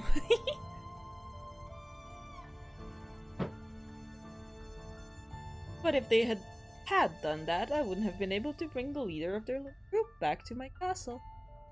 He was in a bad way, and I was obliged to introduce myself to him before bestowing upon you similar honors. I really must apologize for making you wait. Magdalena dropped another curtsy as an elegant lady might, but it smacked of insincerity? Ew, you have pink eyes, Lux. I know, but like, you know? Like, yes, but you know? Oh, pink eye. No, read it again. Okay. Fair. I mean, no. I mean, I know what you meant. I just misread it, but I know what you meant. But no. How many men and women had Magdalena brought to her castle, and how many had she summarily tortured? Mike knew at least of one besides herself and Henny. Bandit's leader. Did you kill him? Eventually, yes. Quite the sight. You ought to have seen the way he begged and pleaded and growled at my feet. A grown man like that who's practically made of muscle. How fickle fortune is. Just 1 hour hence, the predator stalking his prey through the woods, and the next, Elena drew a hand across her neck in the unequivocal universal gesture of a slit throat. Well, well, what goes around comes around. Got what he deserved, and you were exquisite. The wood. Did you perchance happen to hear them? It was being rather loud. Oh goodness. Surprised, are you? You shouldn't be. A man was a bandit, vulture in a man's flesh who probably weren't for have gone the same way as the poor salt carriage. Driver, horses. Nobody was spared the ravages, and I made quite a grisly mess. Were I a century younger, it would have been enough to turn even my stomach. Maybe that is so, but float over another death like that doesn't seem right. You're twisted. If I am twisted, that is only because this world... Magdalena began, but then paused. A momentary furrow captured her brow, but straightened out as though nothing cured. Well, never mind that. I do not wish to spout cliches about good and evil. I would begin to bore myself. Didn't mean to save, but I guess we're saving. The fact of the matter is, that man got what he deserved, as did patriots. I took great pains to do that. I paid that brigand back twofold for what he did to you. Did you know that he tried to be stoic in the beginning? Humans often are. Human males in particular. They have such pride. It's funny, really. A cur like that would care so very much about appearances. He was less a man than a dog, but he still had pretensions of greatness. Or of grandeur. I assume lofty, however.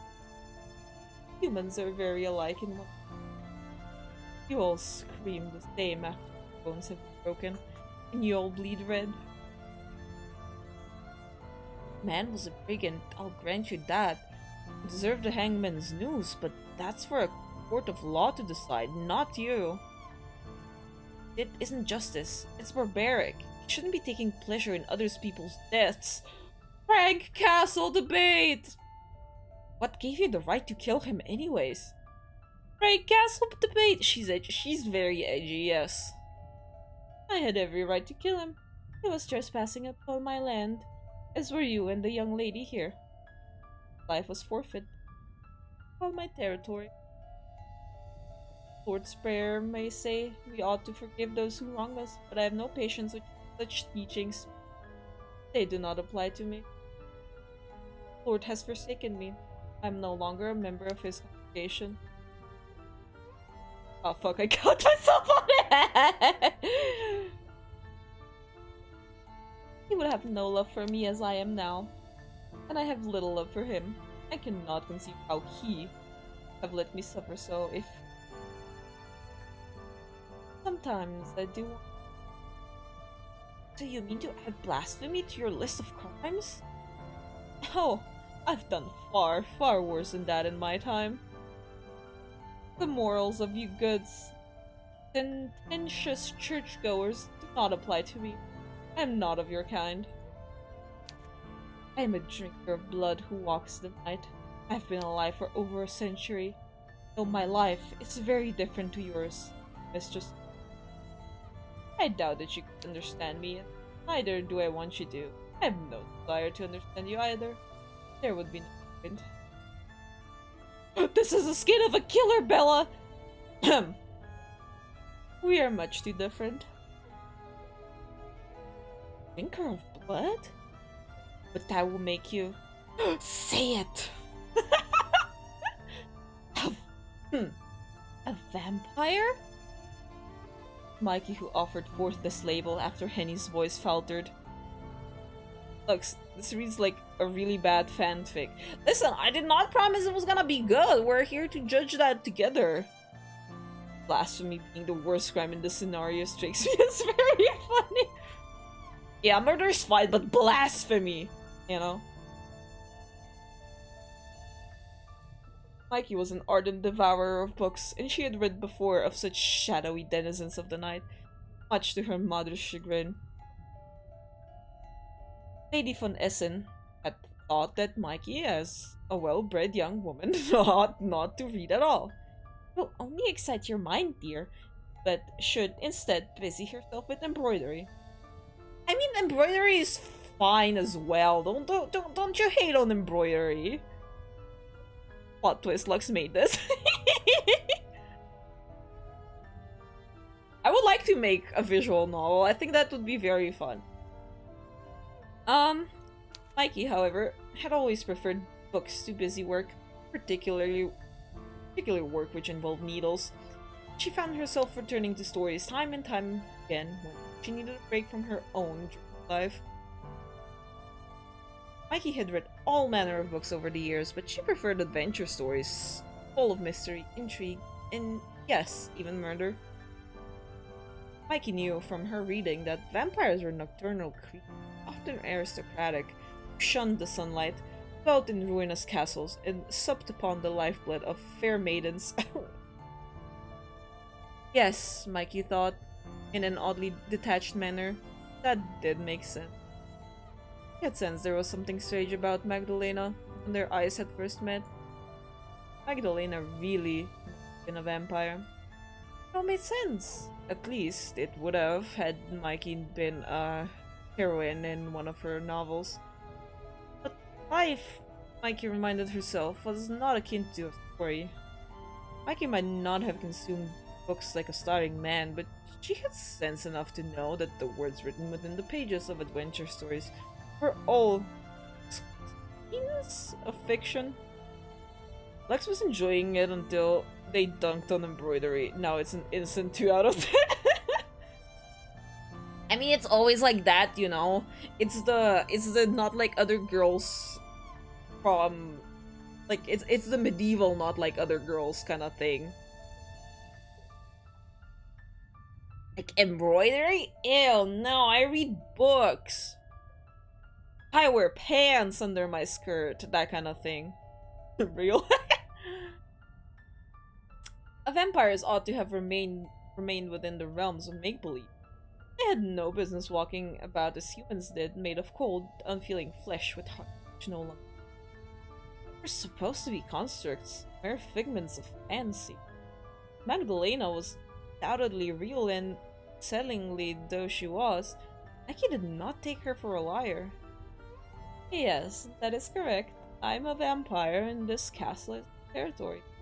It and the woods that surround you. You wandered into my domain. Hopeless little lambs, while on the run from those awful bandits.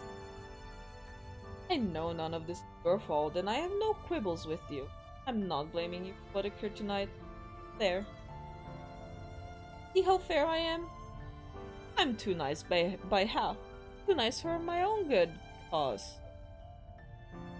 You have been awfully surly with me, the both of you, but I've only ever been polite. I'm not like other girls, says the cope and pasted blonde. The copy and pasted blonde. I would even let you go if I could. Pashing of brigands. One thing, but I take no harming young ladies. But I fear that would be foolhardy. I do not allow anybody who has wandered into leave alive. I do not want telling tall tales. should snap both of your necks a bit, but Magdalena's red eyes found Mikey's, then held them. Smile, which hitherto had seemed so easy, faded as she frowned. Seemed to be a mere peasant. Well, from your clothes, dirty though they are, you're from a wealthy background. Your voice and bearing. Yes, even the way you look at me. It all suggests you are, in fact, a lady. Would I be correct in that assessment? Why you ask? Why do you ask? It would be problematic for me if I were to dispatch a woman of... Oh. It would be problematic for me if I were to dispatch a woman of renown. I would not want your appearance to catch the attention of high places. I'd both snap your necks, but I'm raging what? Raging what? If they were to send a search party into fully impossible, stumbled upon my home. Well, how are you gonna explain the disappearance? Like, they're still not gonna return. So does it matter if they're alive here, or if they're just dead? I have lived out of sight from the public eye for nigh on a century, and I have no desire to invite half of Augsburg's constabulary into my... The idea is incredibly unpleasant.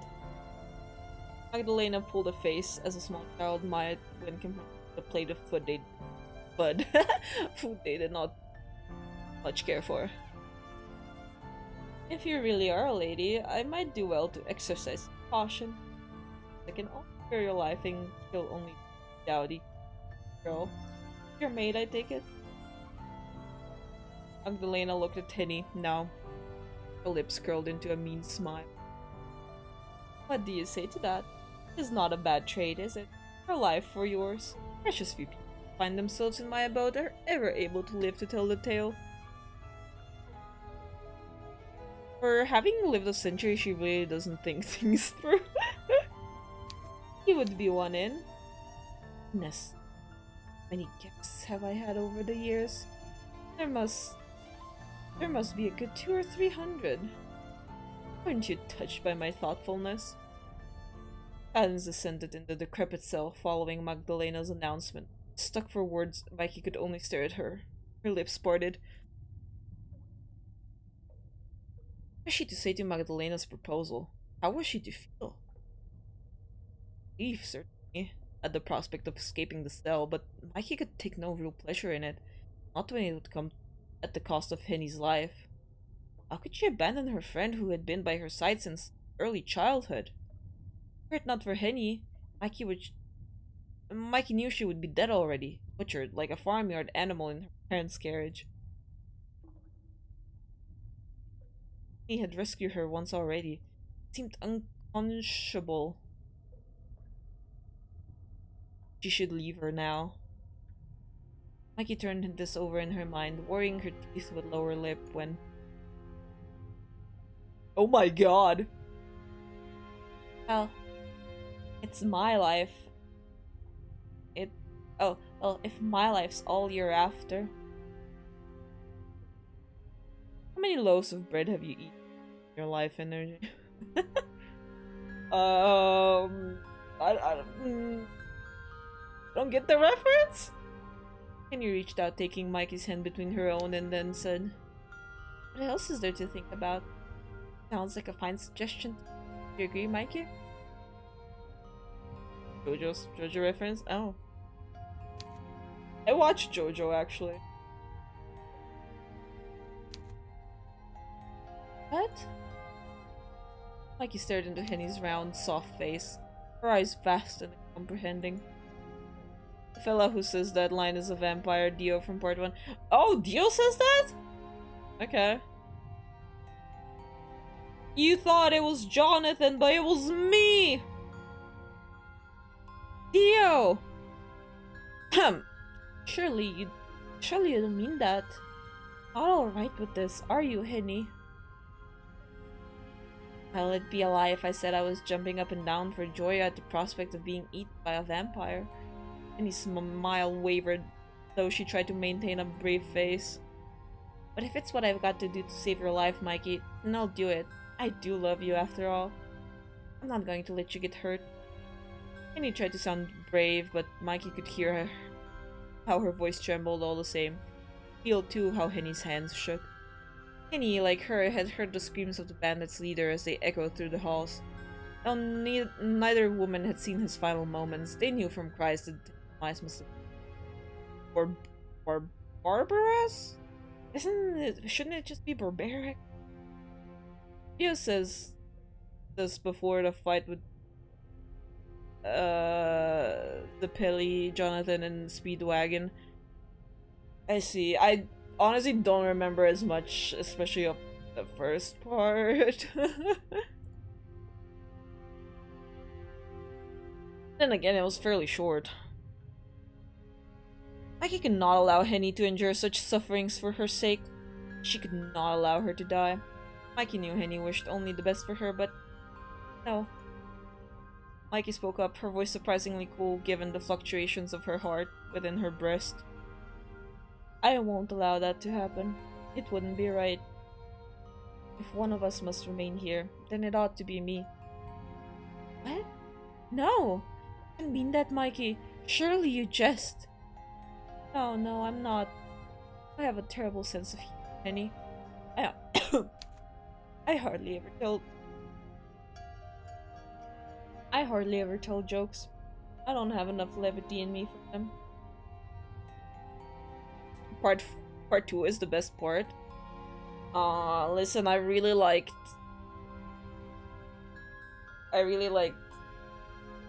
part 4 and part 5.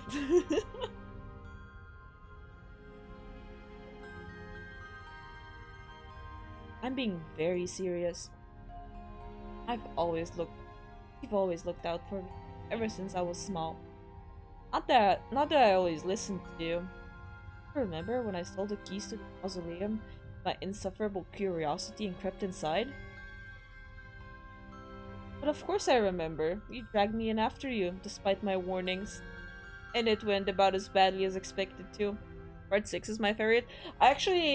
The last part I read was part 5 actually, so I have not gotten to 6. I did skip and started reading a bit of part 7 because I really wanted to meet Gyro.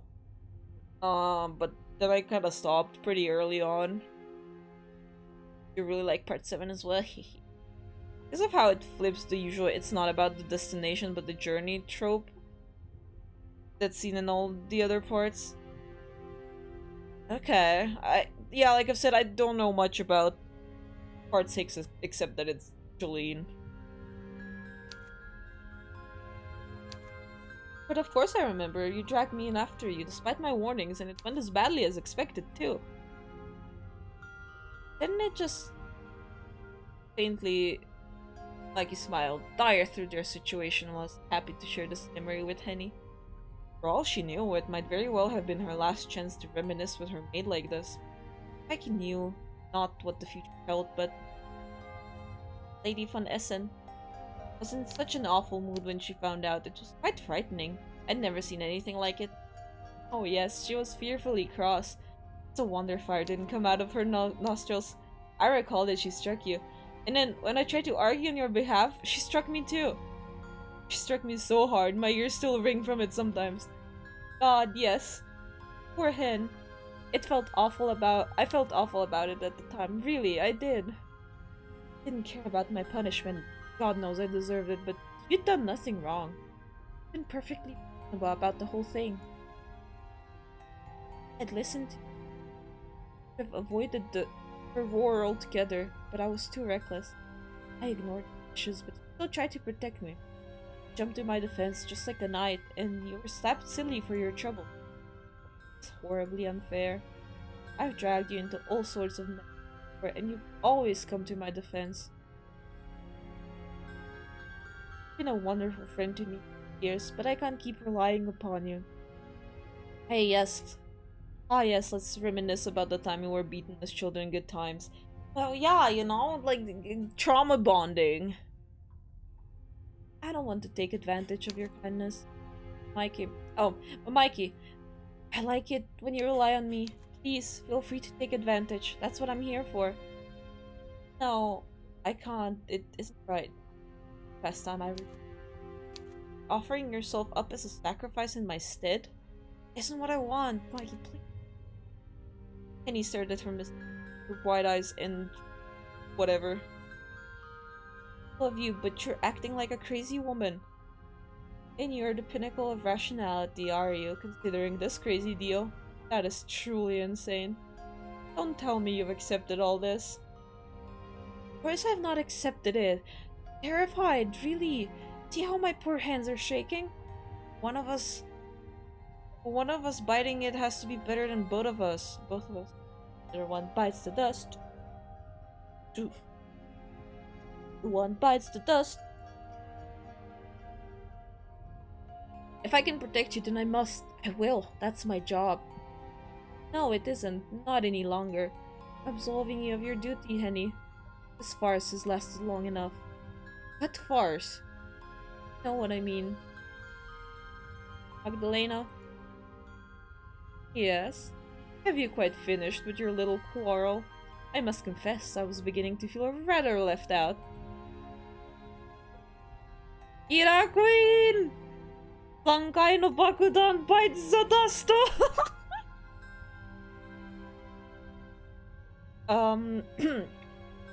My apologies. I will endeavor not to be so rude in the future to my hostess. Mikey dipped her head in a gesture of esteem. One not so very dissimilar to the way Henny was bidden to bob around her mother. Mikey knew she could not afford to anger Magdalena. If Mikey was to save Henny, she would be obliged to beg and bow and scrape. Fortunately, begging and bowing were not beyond Mikey's means, even though she was a lady. She was no stranger to scrapping either. Scraping? Scrapping? Having tearfully entreated her parents to reconsider her marriage proposal. She had failed on that score, but she didn't intend to fail now. She knew what she must say. It seemed a stretch that Magdalena would believe her, but if she did... I fear you are laboring under a misapprehension,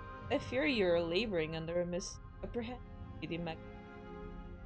Your reasoning is sound. There would, in your reckless and noble one. But your application is not. I am not a lady, but my companion is. Oh. Magdalena raised an eyebrow. And then you mean to say you are the maid and lumping any here is the mistress? That is correct, yes. I know I'm dressed as a lady, albeit the disgraced one. That was part of Lord and Lady Von Essen's truce. I wonder if she's bluffing now or if she's telling the truth. Scraping means fighting where I come from, so it's really weird to me. Scrapping. Fair enough. I mean, I'm not really sure if how it was used, if that was like the right usage there, but I don't know. While traveling, they often have me dressed as a lady, while Henny, that is to say, Henrique, dressed as a maid, is a means of subterfuge so that if our carriage were to be attacked by bandits, I am the one who would be in harm's way rather than my. Nah, I think she's bluffing now. Only a truly desperate bandit would rummage through the pockets of a maid, especially when she... What? Iki, that's... Henny began, but Mikey cut her off. She was warming to her ruse, and she found she could not still her tongue, not until she had delivered her whole address. Lady Henrique is the one who will be missed in Augsburg, not I. Has a fiancé waiting for her, you know. And he is a very important man. If she doesn't arrive before the dawning of the next day, he will be certain to send out a certain party for her. You would not want that, would you? Magdalena pondered Mikey's whole tale for a few moments. one gloved hand resting upon her hip. As she thought, Mikey stared at her, compelling her through sheer force of will to accept her tale at face value. Mikey knew her story was patently unbelievable, but she didn't need to convince a whole jury. She needed only to convince Magdalena. An age seemed to pass, during which nobody spoke until... Oh, very well. If that's how it is, then I suppose I have no choice. You may leave my abode, Lady Henrique. Here, Magdalena dropped another effusive curtsy. If that isn't your real name, I will grant you the chance to reunite with your fiancé, Augsburg, who is awaiting you with no shortage of anticipation. Who wouldn't, after all, wish to dote upon a maiden as fair and fine as yourself? You're a surprisingly well-spoken maid, however, who will be bidden to remain by my side. Do we have a deal? You see, this is a great setup. I just wish it happened like 2/3 of the time that we before, like in like less than like in the first third of the time that we spent to get to this point. Yes, I would do anything to keep Lady in safety. Oh, most assuredly. You would not consent to acting as a decoy on her behalf if there. It's good, I like it, but it's kind of slow. It's very slow. They talk so much, and I don't think it's necessary. What a wonderful friendship you women have. It's quite special, really. Particularly given the disparity of your... Now, come along, Lady Henrique. It was very lovely to make your acquaintance, but now I fear I must go. Let me escort you to the... It's the least I can do for a woman with a lofty... Mickey, no! Penny cried, but in vain. Magdalena was soon upon her, her pale fingers winding tight about her wrist. Mikey, please stop this! Tell her the truth! Sorry, Hen, but... Abashed, Mikey dropped her gaze to the stone floor. Though she had given her life for Henny's sake, she found she could not meet her friend's gaze as she was dragged bodily from their cell. The hurt in Henny's countenance and the betrayal stung far too much. How it has to be. Says who?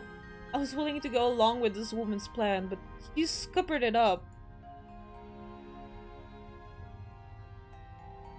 But I must speak in your oldest speak. I mean, they don't really speak in ye old script speak. I don't understand you at all, Mikey. Why would you tell such a tissue of lies for little old me? Magdalena, please!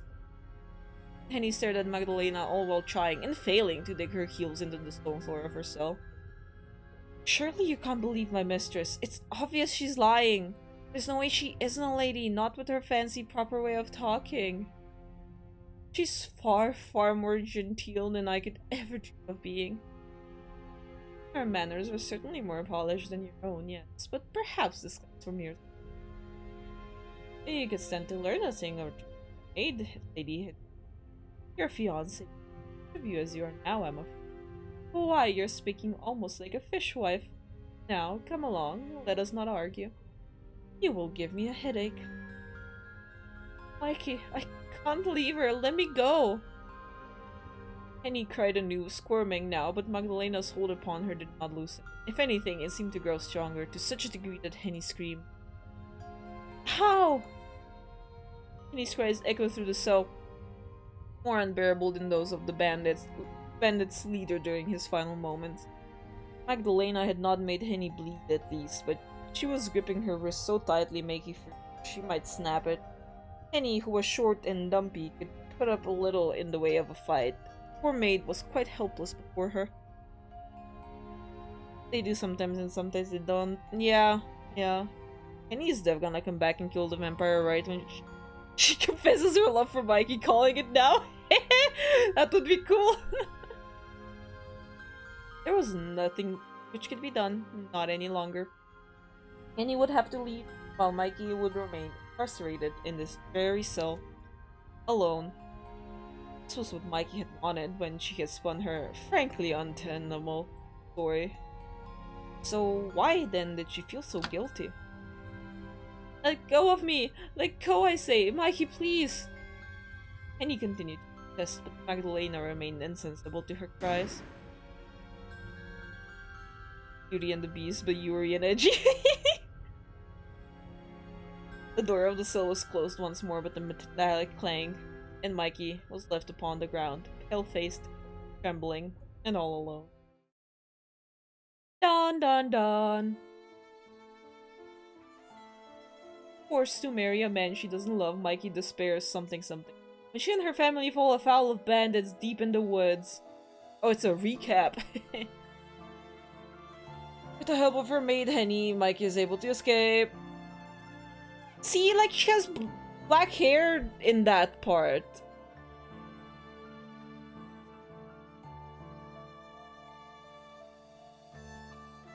Only to find herself captured by the mysterious vampire, Magdalena.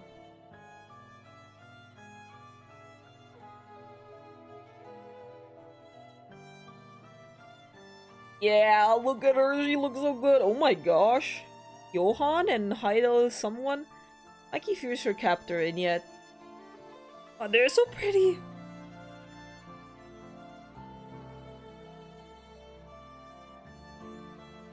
She feels safer with Magdalena than she ever did her fiancé.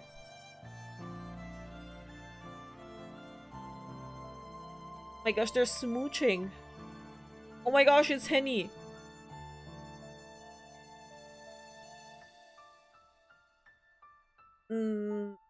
Her hair changes with her emotions. The ginger hair looks like brown in the dark and when wet. I guess. See, this should have been like 30 minutes, not like an hour. Okay. The time passed and then... oh my gosh. Oh, my voice is not trained for this. The time passed at an agonizingly slow pace as Mikey sat on the stone floor of her cell with her legs securely crossed. Looks 2 hours actually. Oh shit! Yeah, you're right. It took 2 hours. Oh damn. It should have taken 30 minutes. I still stand by that. Oh, okay, yeah. Without Henny to cheer her, the air felt colder than it had before, the shadows darker.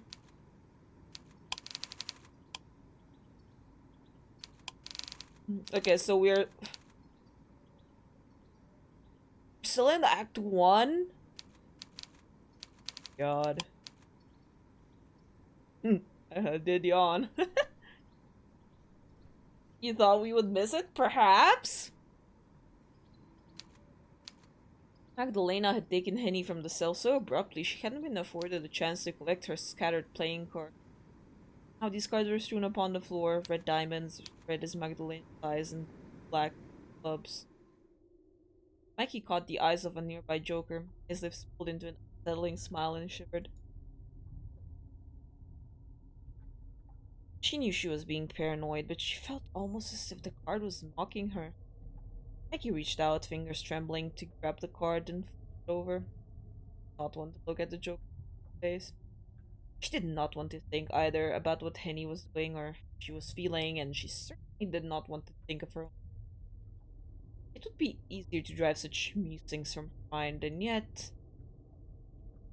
though Mikey tried to keep her thoughts placid, like the smooth surface of an untroubled lake, sinister queries, sharp-toothed like eels, writhed just breathe...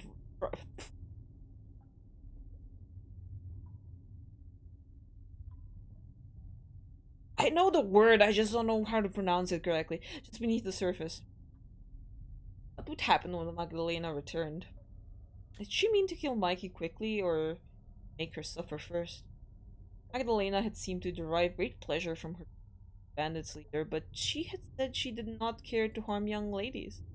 Had she meant it? Mikey could only hope. If Magdalena did not mean to kill her, so Oh, if Magdalena did mean to kill her, she would do so quickly. She had suffered enough for one night. No, for one lifetime. Mikey, despite her heroism, did not want to die. The thought terrified her. She imagined how Magdalena might kill her. Laid to the throat, perhaps? Poison, drowning, strangulation? Her skin, which was now icy cold, rippled with goosebumps. She did not want to be stabbed or poisoned or drowned or choked. She wanted to live. Mikey had read stories of knights and their exploits, but she was chivalrous herself. She was a young woman, though not as her mother might have reminded her, so very young anymore. And she had little experience of the world beyond her parents' home. From an early age, Mikey had been taught to hold her thoughts, to be sweet and pretty and patient, and above all else, pliant. She was not supposed to think for herself, let alone stand up for herself. It wasn't appropriate conduct for a lady. Mikey had endured 25 years as such, living only to please her parents and her parents' visitors, and later her parents' chosen fiance, but it had not felt like living. She's kinda old to be getting married. So it's a burger sandwich.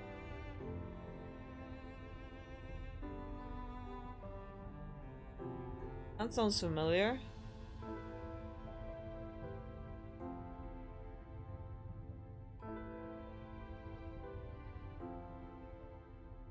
The only times Mikey felt herself were those when she played cards with Henny, or read her books, or sat up by her window at night and stared out into the garden. Mikey was 25, almost 26, but she knew nothing of the world.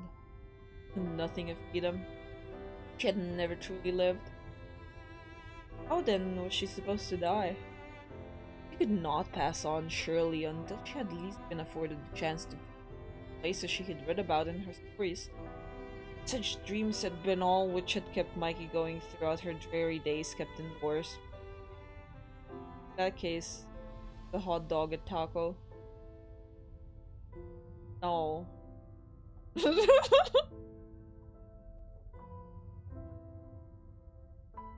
She had persevered, not for the sake of her present, which she had lamented, but the hopes of a better future which waited beyond the horizon. Now, Mikey feared she would never be able to. Her life was to be curtailed before it could truly begin. Never see any of the world now. Paris, Venice, and Rome would remain a mystery. Exotic setting for stories and nothing more. She had been born trapped, and now she would die. The difference was no longer her parents trapping her, but a monster. Yeah, and Beauty and the Beast indeed. Had her 25 years thus far been a story, Mikey thought bitterly, it would have been a hopeless dull one, endless waiting, but precious little doing. Waiting to live, waiting to die. Is there any difference between those two states, really, when all was said and done? There's no point crying about it. Mikey muttered this under her breath in the dark, her own. There's no guarantee I would have been allowed to live, even if Magdalene did not sit. I would have to return to her Gerhard, and we would wed, and then I would spend the rest of my days trapped in him. I would go from being a cloistered daughter to a closeted wife. Any better? In Mikey's eyes, it would have been nothing but another form of imprisonment. Walter had the money to travel anywhere, but whether he would be willing to expend these funds on little Johns for his housebound bored wife was doubtful. Yeah, this is definitely medieval, since no one wants to go to Paris. She wants to go, she just cannot. Perhaps it was better this way. Mikey had no life, she knew, waiting for her beyond the walls of Magdalena's castle. She had never been allowed to live as she had wanted. That being the case, she might as well die. She had nothing left to lose. Minutes passed by, each more intolerable than the last, and Mikey was alerted by the sound. iron door which partitioned the cell from the hall opened with a scraping squeal, and once more Magdalena entered. Yes, they're alone! Now they can smooch! Though Magdalena had left with an unwilling Henny and Tao, she was now alone. Henny, gone. Well, well, aren't you a sight for sore eyes? I did not hit her, I did not. Lux, whenever you say I did not, sound like mommy voice, so I don't know who that is. Finally! Indeed. How fare you, my dear captive? I do apologize. Wait. Oh, never mind about me. What about Henny? Set her free. Goodness me, your loyalty towards your lady is most profound. I was certain you'd be inquiring as to your own fate, but no. Only to you really ought to worry more. You really ought to worry about yourself more.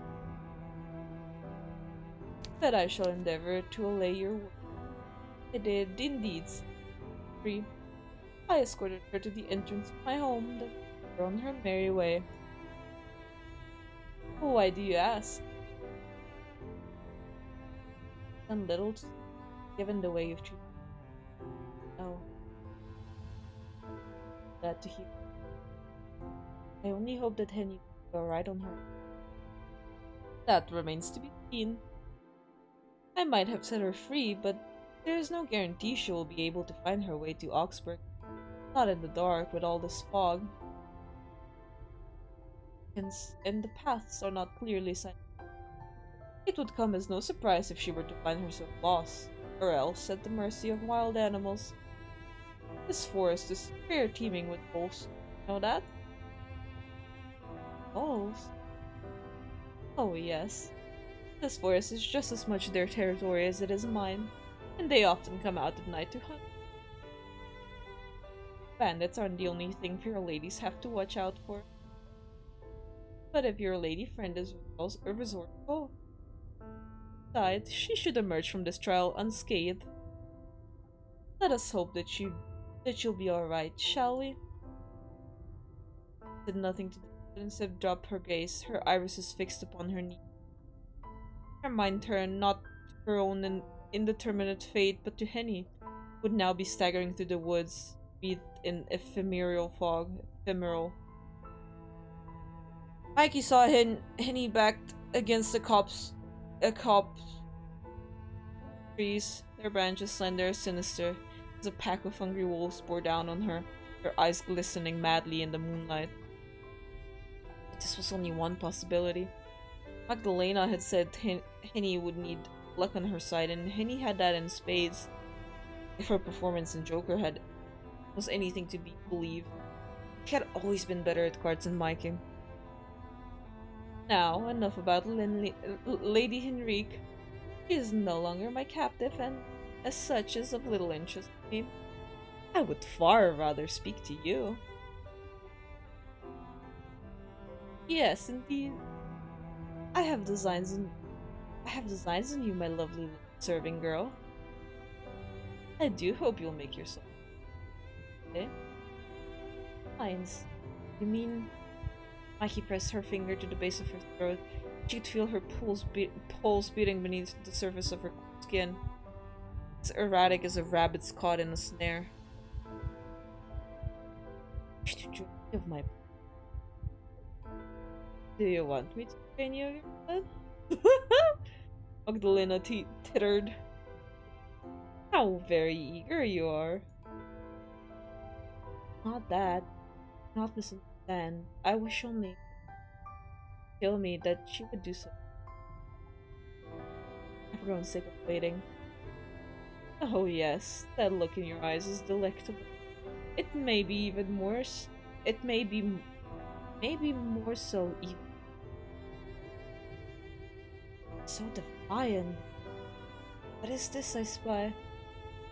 You appear to be shaking, your little babe. Tittered.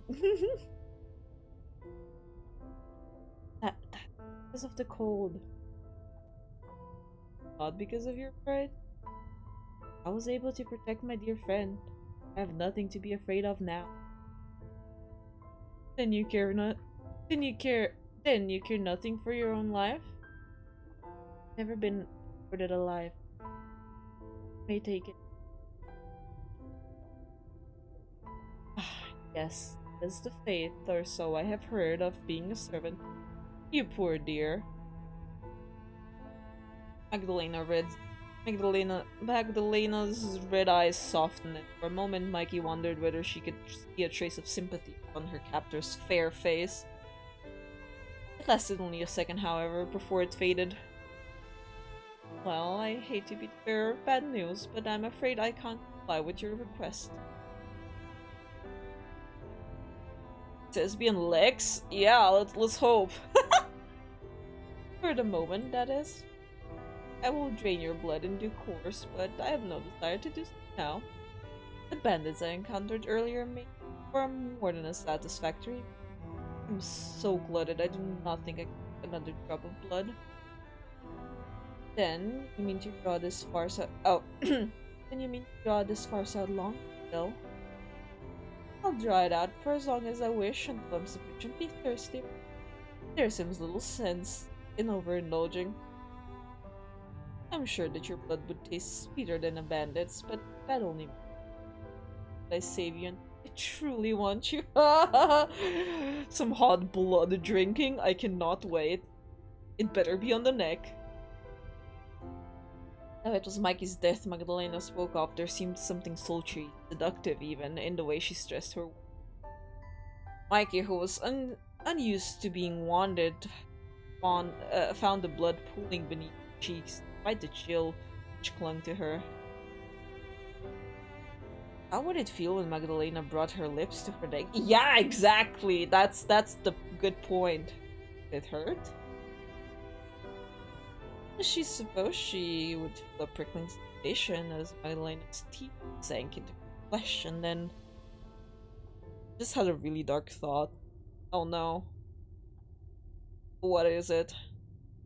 Now, once you come with me, you'll catch your death of cold staying inside this dreary cell, and then you'll be of no use to anybody. If I am to enjoy it properly, I would prefer to do so with your body while your body is still warm. Mikey looked at Magdalena, her blue eyes uncomprehending. Really letting me go? In a manner of speaking, yes. Though I'll only be transporting you from one prison to another. Vampires be into periods? Well, period blood is different than the one straight from your bloodstream, you know?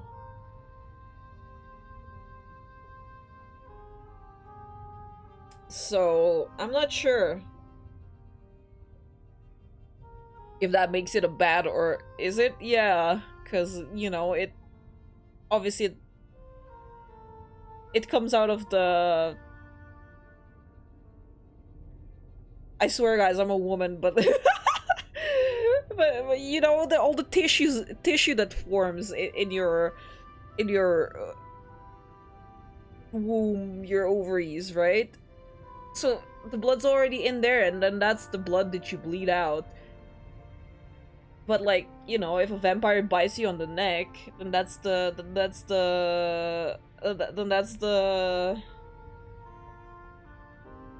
fresh blood from the bloodstream. It got chunks. It do sometimes got chunks, but maybe that would be like a little boba for a vampire. I don't know. But it's still blood, right? It is still blood. So who knows? Maybe it would be like a fetish thing. Wow, 6 in with looks is wild. What is crazy? I know, very based. Yeah, I'm here like, yeah, that thing, it forms into a thing and does that in there, like I'm like, but yeah, anyways, let's move on and think about like fresh neck blood instead. As your hostess, I don't believe that these quarters are wholly appropriate for a long-term stay, especially not for a fair maiden such as yourself. You will be in my abode for several days, live here until I've further need.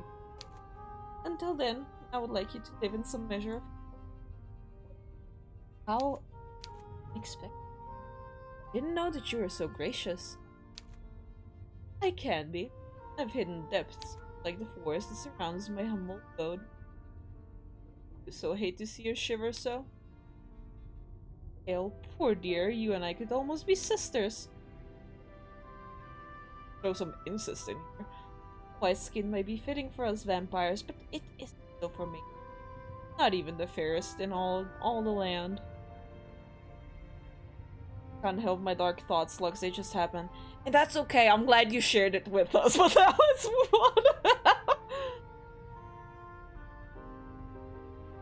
Now, please follow me. I doubt you have any wish to stay here, languishing of unless you mean to further martyr of yourself. No, what are you doing, stepsister? Oh, Mikey bit her lower lip. She was loath to kindness from Magdalena. She did raise a fair point.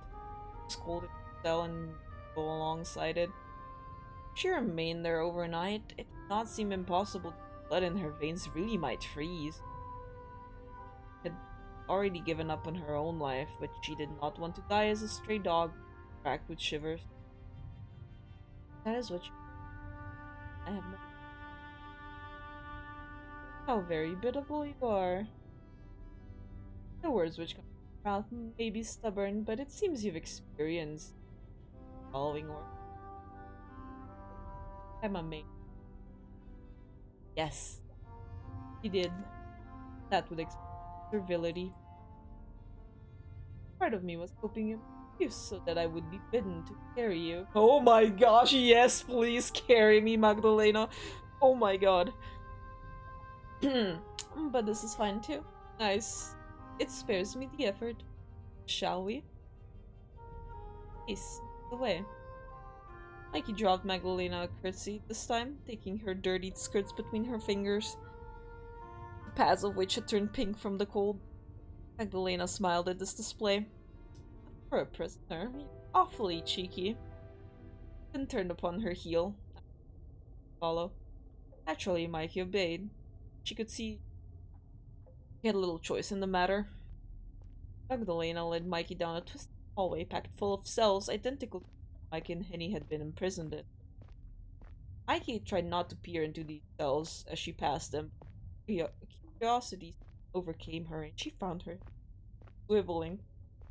She feared as she stared through the darkness she might encounter sights more perfect than she was capable of comprehending. Rusted torture instruments, perhaps, or dead bodies. So very dark in the bowels of my home that I scarcely see anything. Not even the moonlight which spilled into the barrel through the barred. Why do I always want to say barrel? It's barred. Barred windows could fully illuminate the sprawling prison complex. This, Mikey supposed, steering her eyes away from one of the cells as she passed it, was probably a good thing. She had witnessed enough horrors for one night. Magdalena eventually brought Mikey to the foot of a staircase, which led up from her subterranean cell. Careful, Magdalena cautioned Mikey before they began their ascent. These steps are and slip. If you fall, you may break your neck. Mikey been less nervous, she might have laughed to hear the jailer fuss over her, so. Reading comprehension is going down by the second. How tired she is getting. Yeah, it is getting. Also, I'm getting a little breathless.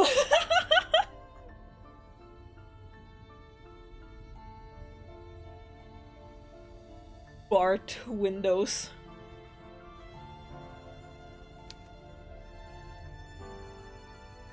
Bart. A broken neck didn't seem so very cruel a fate when compared to Magdalena's designs upon her. Perhaps it would be quicker to die thus, rather than having her blood drained. At the very least, it would be a swifter demise than oh. Instead of barred windows. Yeah. Or bared, because I see A-R and I'm like, bah! But it's ba.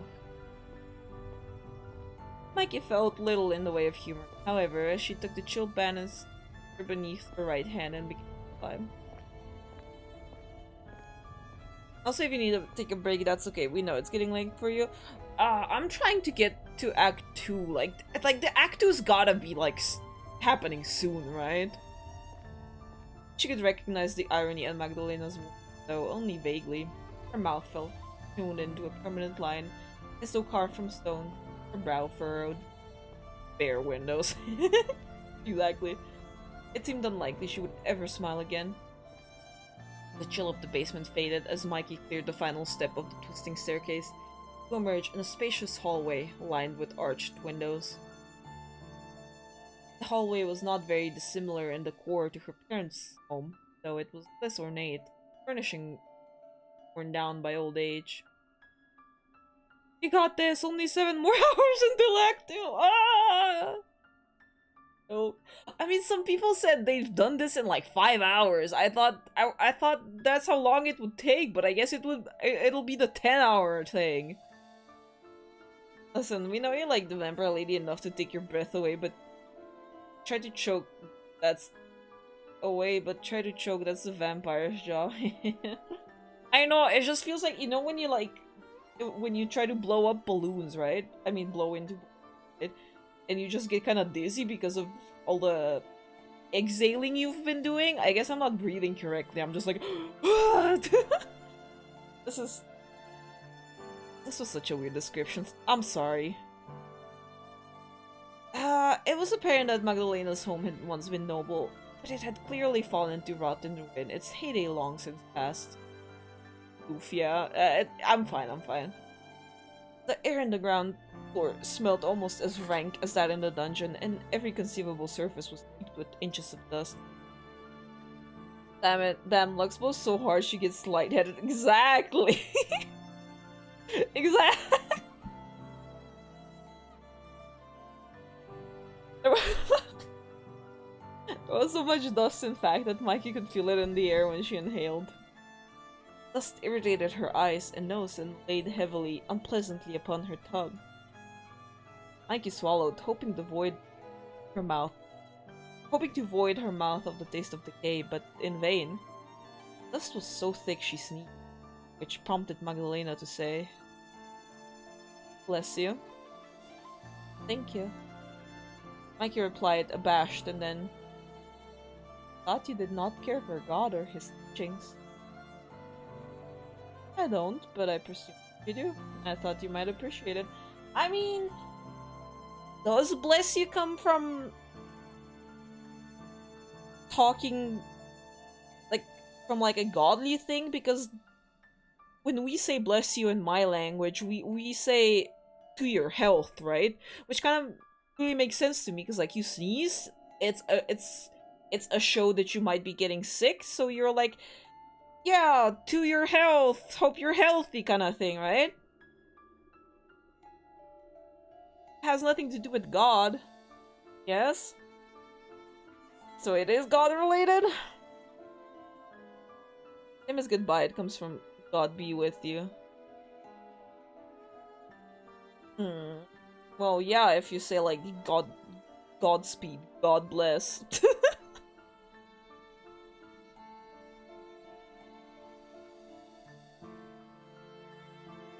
I don't, but oh. See, how very thoughtful. I know, for a vampire, I'm usually sensitive. It would fatigue.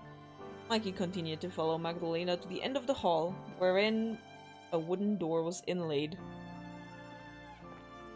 Also, good morning and good night. Good morrow!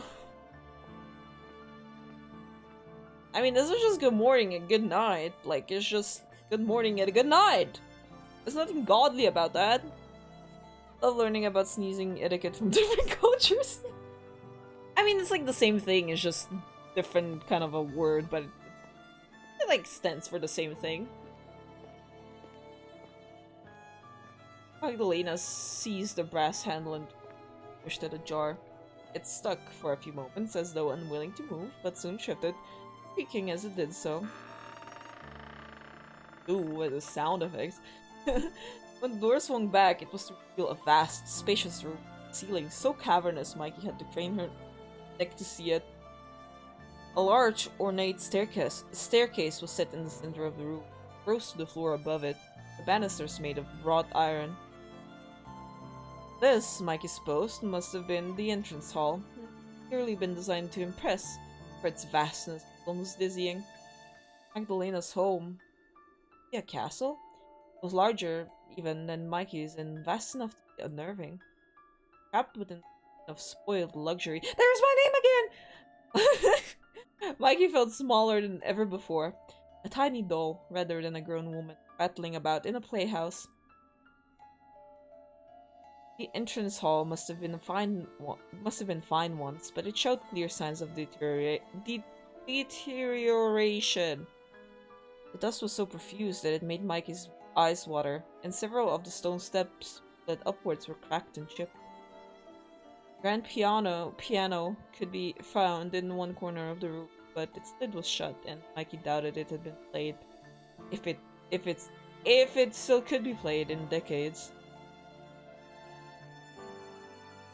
There was a chandelier in the entrance hall, hanging aloft from the high ceiling, but when Mikey craned her neck upwards, she could see, even in the dark, that it was festooned? There's no way that's a word. With spider webs. House might have been grand once, but it was not so now.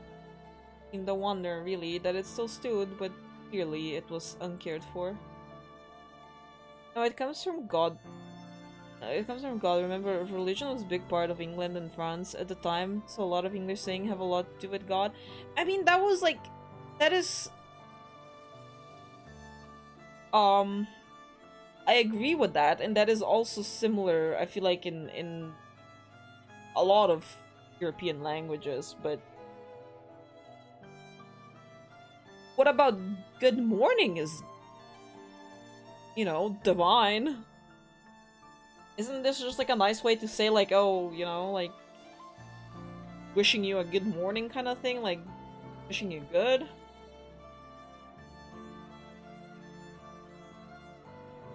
Her servants don't seem to be very hard. Frankie spoke lightly, voice swallowed by empty air. Perhaps you ought to see. Perhaps you ought to see. Ah, my mistress would never permit. Brought her hand to the banister of the grand staircase and drew it back when pads of her thumb and index finger were fuzzy with dust.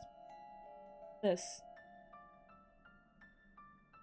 Magdalena, who had already begun to ascend the staircase, turned to look at Mikey and smiled. Are you judging my home, Mikey? I would never pursue truth. Just thought it might feel me, that's all. If it were less. It is, but if it starts with good, it comes from God, as the word good comes from God.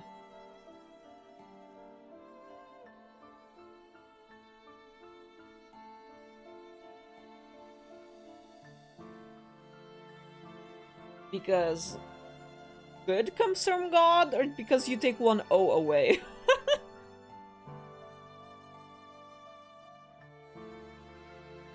Less of a pile? Magdalena laughed, then shook her head. You are quite right, of course, to judge. Please, judge away to your heart's content. I've never been a fan of this place myself. The scale is too grandiose, even for my liking. My great-grandfather, he who had this place built, had more money than sense and absolutely no taste to back it up. No, I stay away from religion. But I do enjoy history. Yes, that is true. I mean,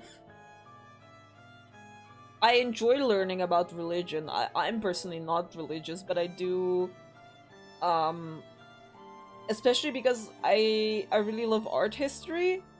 So I feel like, obviously it was very popular to depict biblical motives.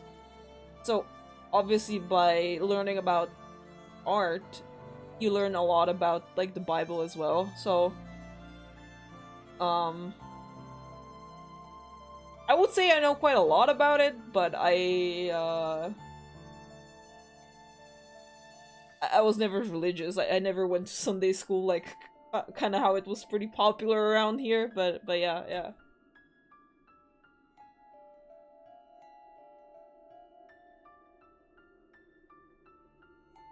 A house has no need, but there was land enough for it, and boom, when a man has land plenty, and often think, well, why not? Practically matters little in the decisions of great men, and neither, to my honest, whoa, aesthetic sense, believe that my own father, my master, rather, face flushed at this golf? Tips of her ears turning pink. Half filled my own wrist. Windless baubles. They were all very expensive, but not particularly decent. The parlor looked like a museum once he went with it. It hardly seemed like a place to sit and relax. I was too afraid to spend any measure of time in there. I broke some. Then it seemed to have something in common. I found this place dismal, even when my family was alive. We had a legion of maids back then to keep everything down. Yeah, we have two flavors of Christianity here, and they despise each other.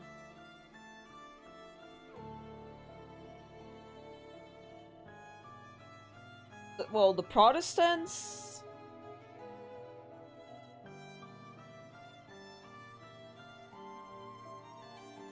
And who else? Yup.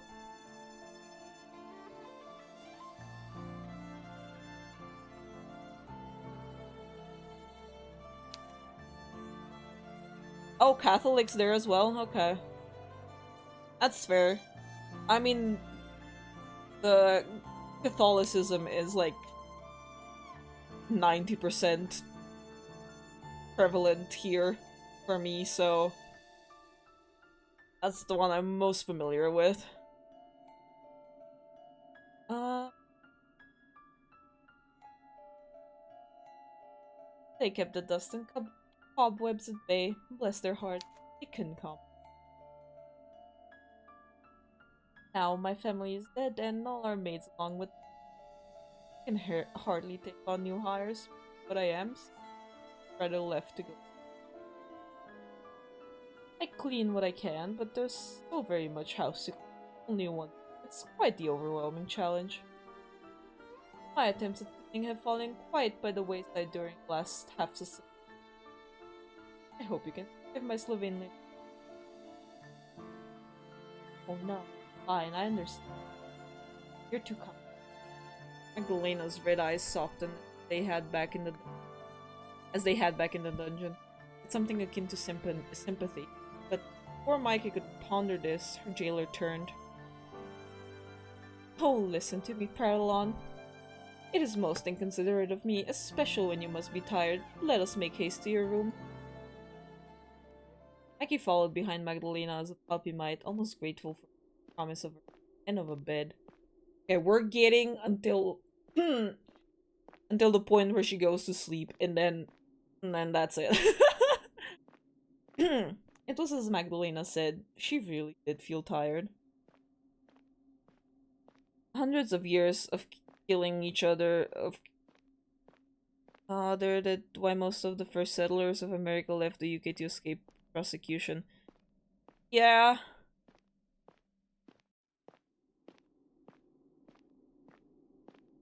I guess you guys had it more rough over there. She was more than ready to lie down beneath covers, or even look warm.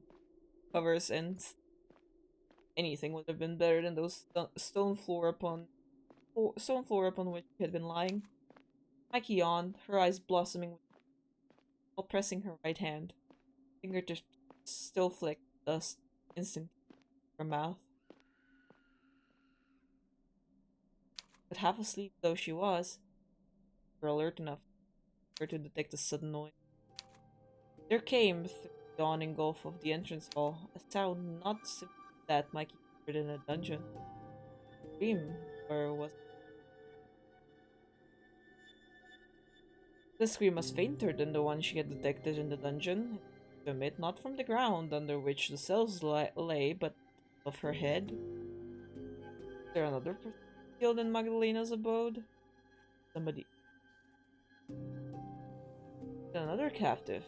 Heard from the. Is it Henny? No.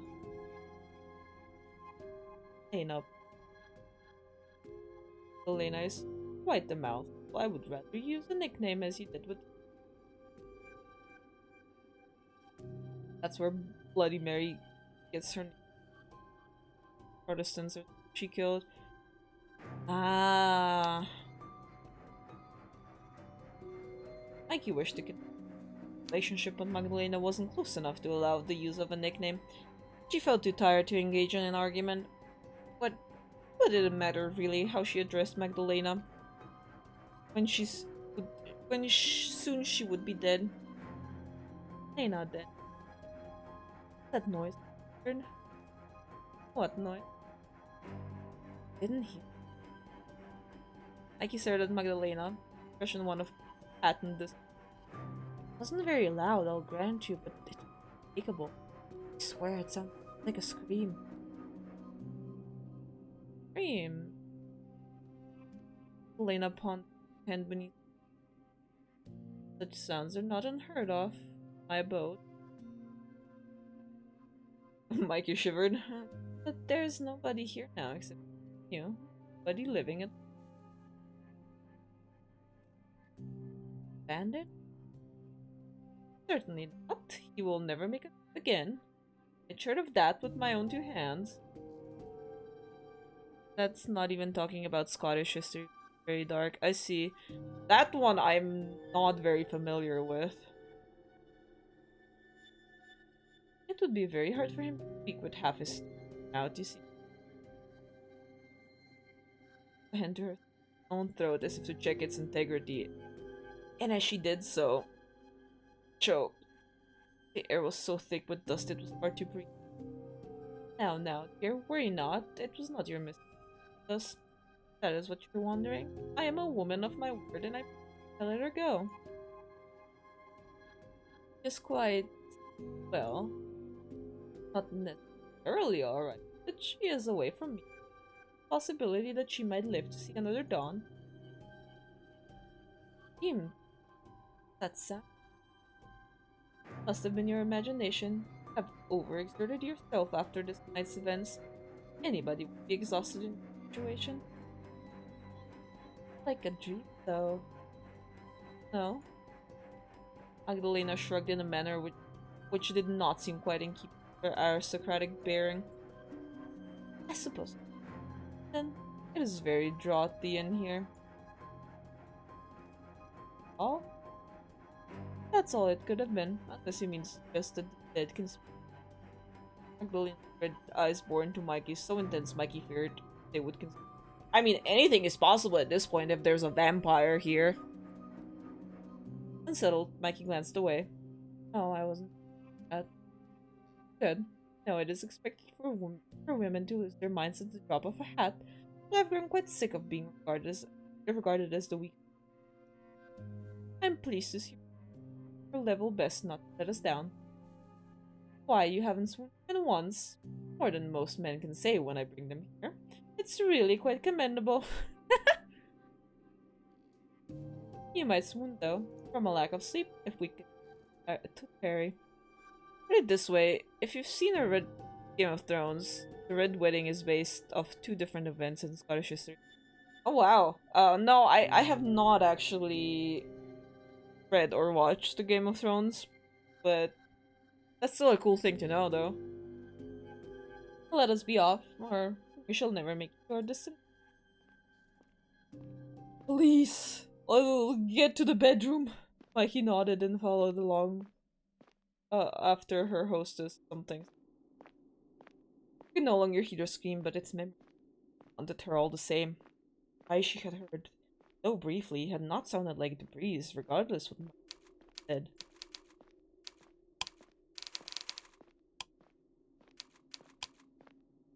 That still says Act 1.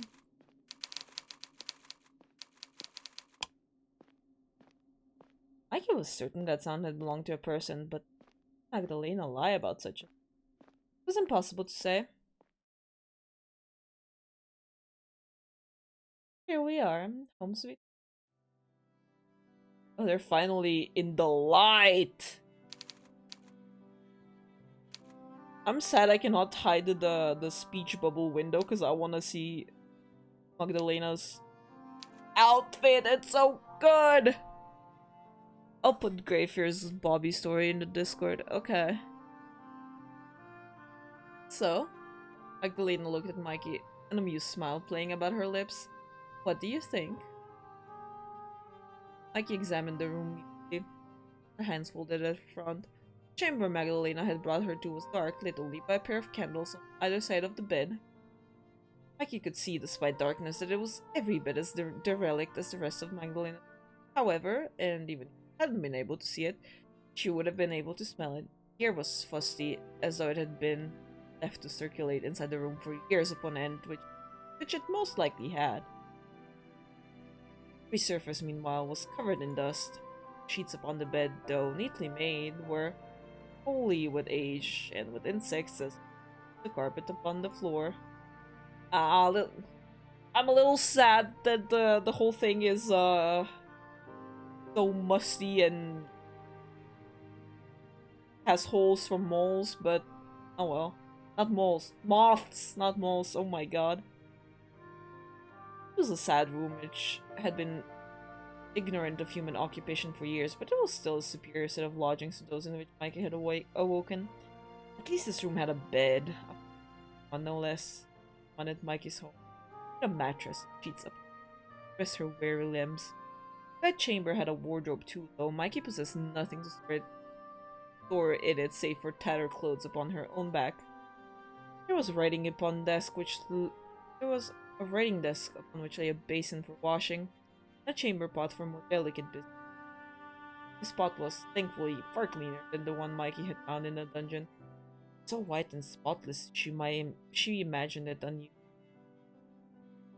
The desk faced a large window which was currently obscured by a set of dark blue curtains.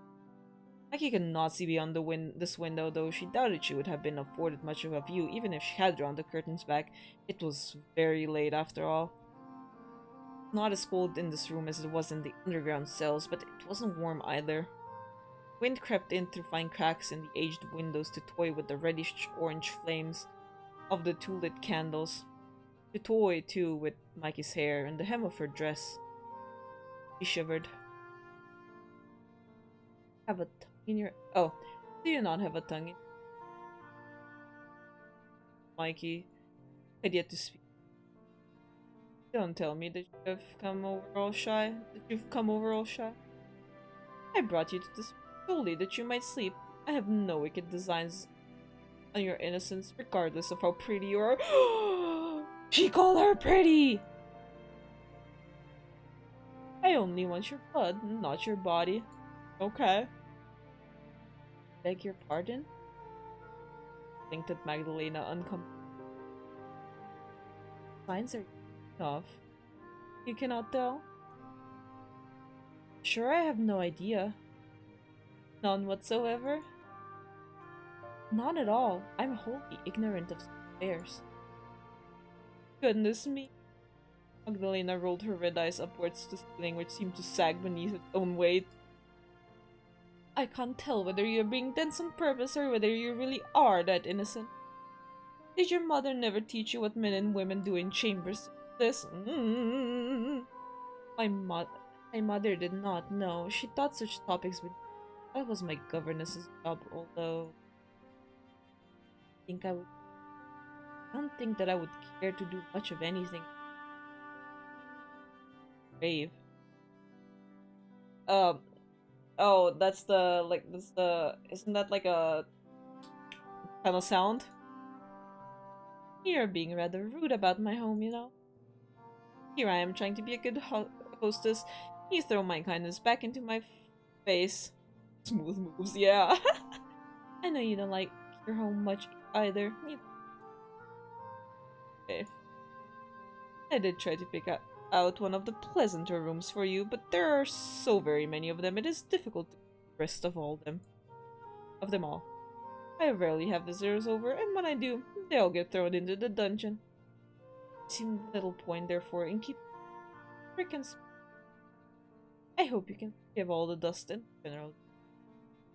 Oh, I have no that. Yes, I suppose you do. You must have quite the bone to pick with me. Maybe I do. But not right now. I'm too tired. Yes, please, you're too tired. Go sleep. Yes, you do look it. Your face is frightfully pale. I think a good night's sleep, doctors, provided you're able to rest that. That would be nice, but Mikey left her fingers trail along the faded covers of the bed, her expression.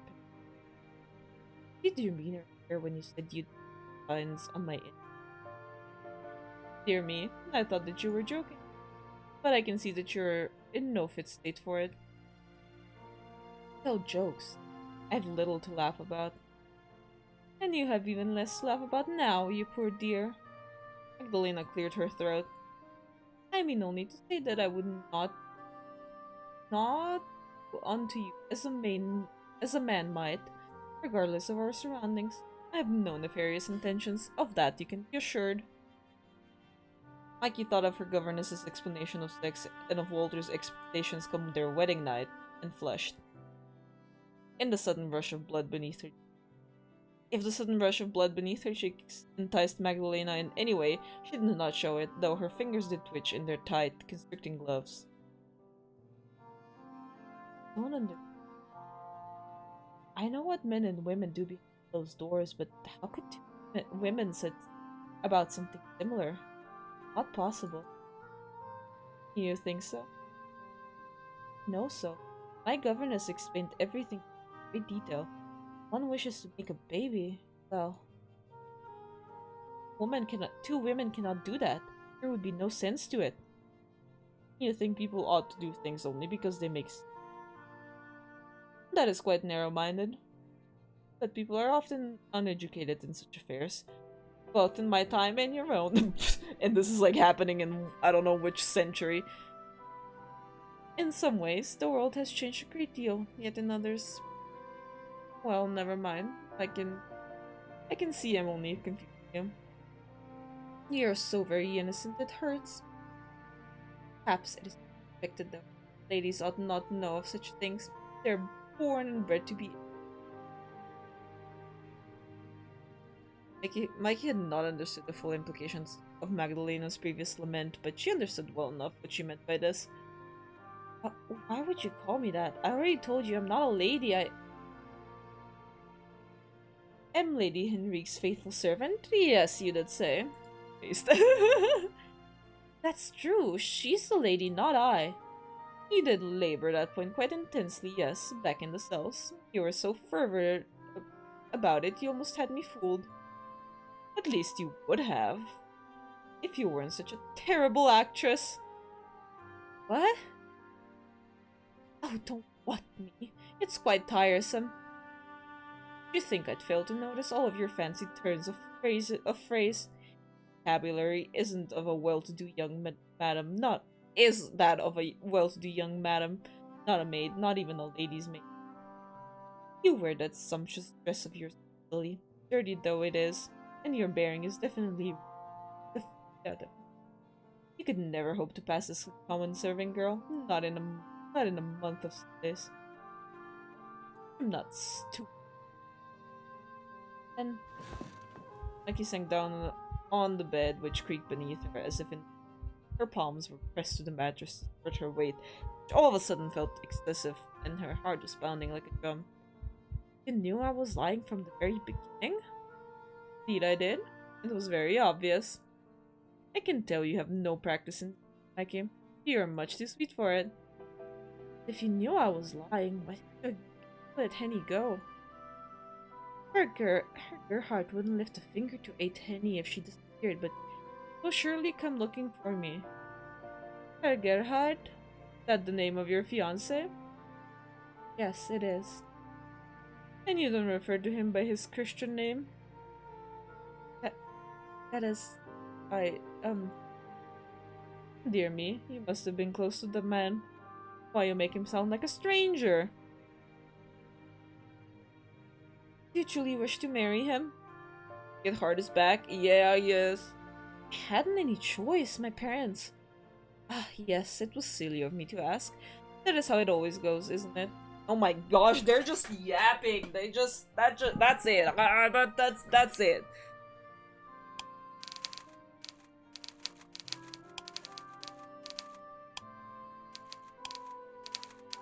Oh.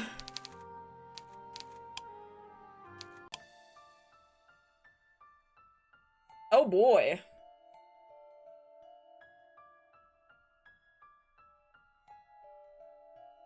That was way longer than I expected.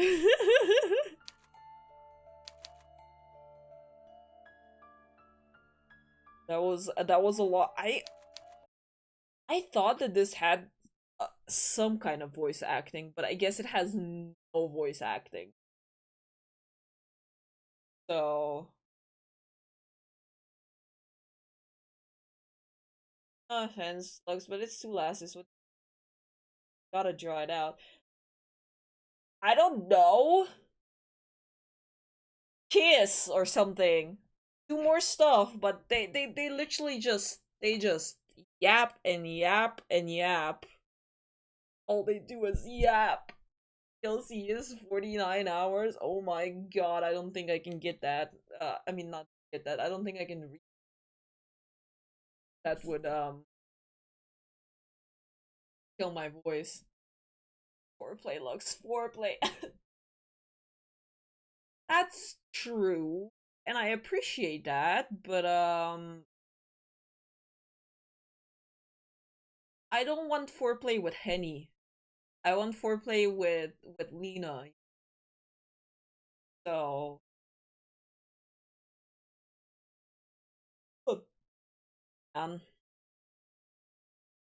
um, well, this is taking longer than what I thought it would. We're still playing on Saturday. Do not like the 2 hour opener. No, the pacing was quite there. Aeneas one turned into a bad guy. I don't think so. I don't think. I don't think.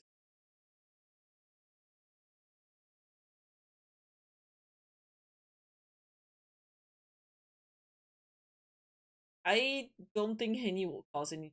I don't think she will even as like a childhood friend. She's not even part of the love triangle. Lesbians are just gonna lesbian. Gotta be pretty fair, yes. Well, alright then. A little less chatting today at the end. Um, uh, this was reading is tiring. This was quite a thing. Again, I thought that the dialogues are voice acted. I could just the in between parts, but I guess I had to do everything. That was you've already used all the words for the yeah. Essentially, I will be just quiet the whole day tomorrow. This looks cutting out every 2 seconds for anyone else. Oh, am I? I shall speak closer to my mic then.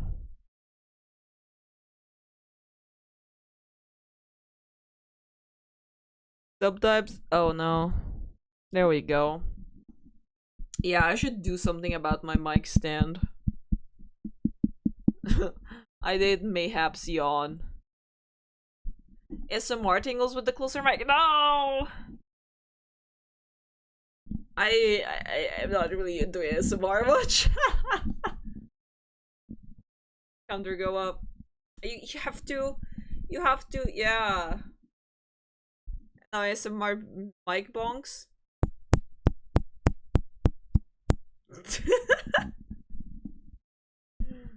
That's the most you get. Alrighty, guys.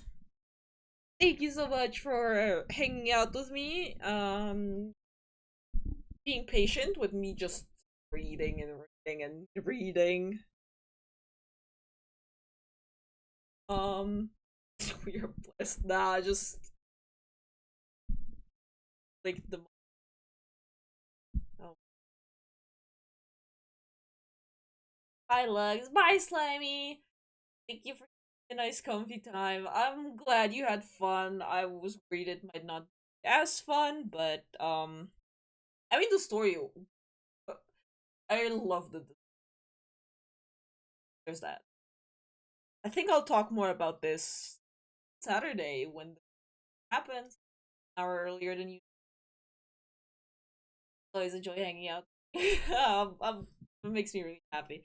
All right, everyone. Have a good day or a good night, and thank you again for watching. Bye bye.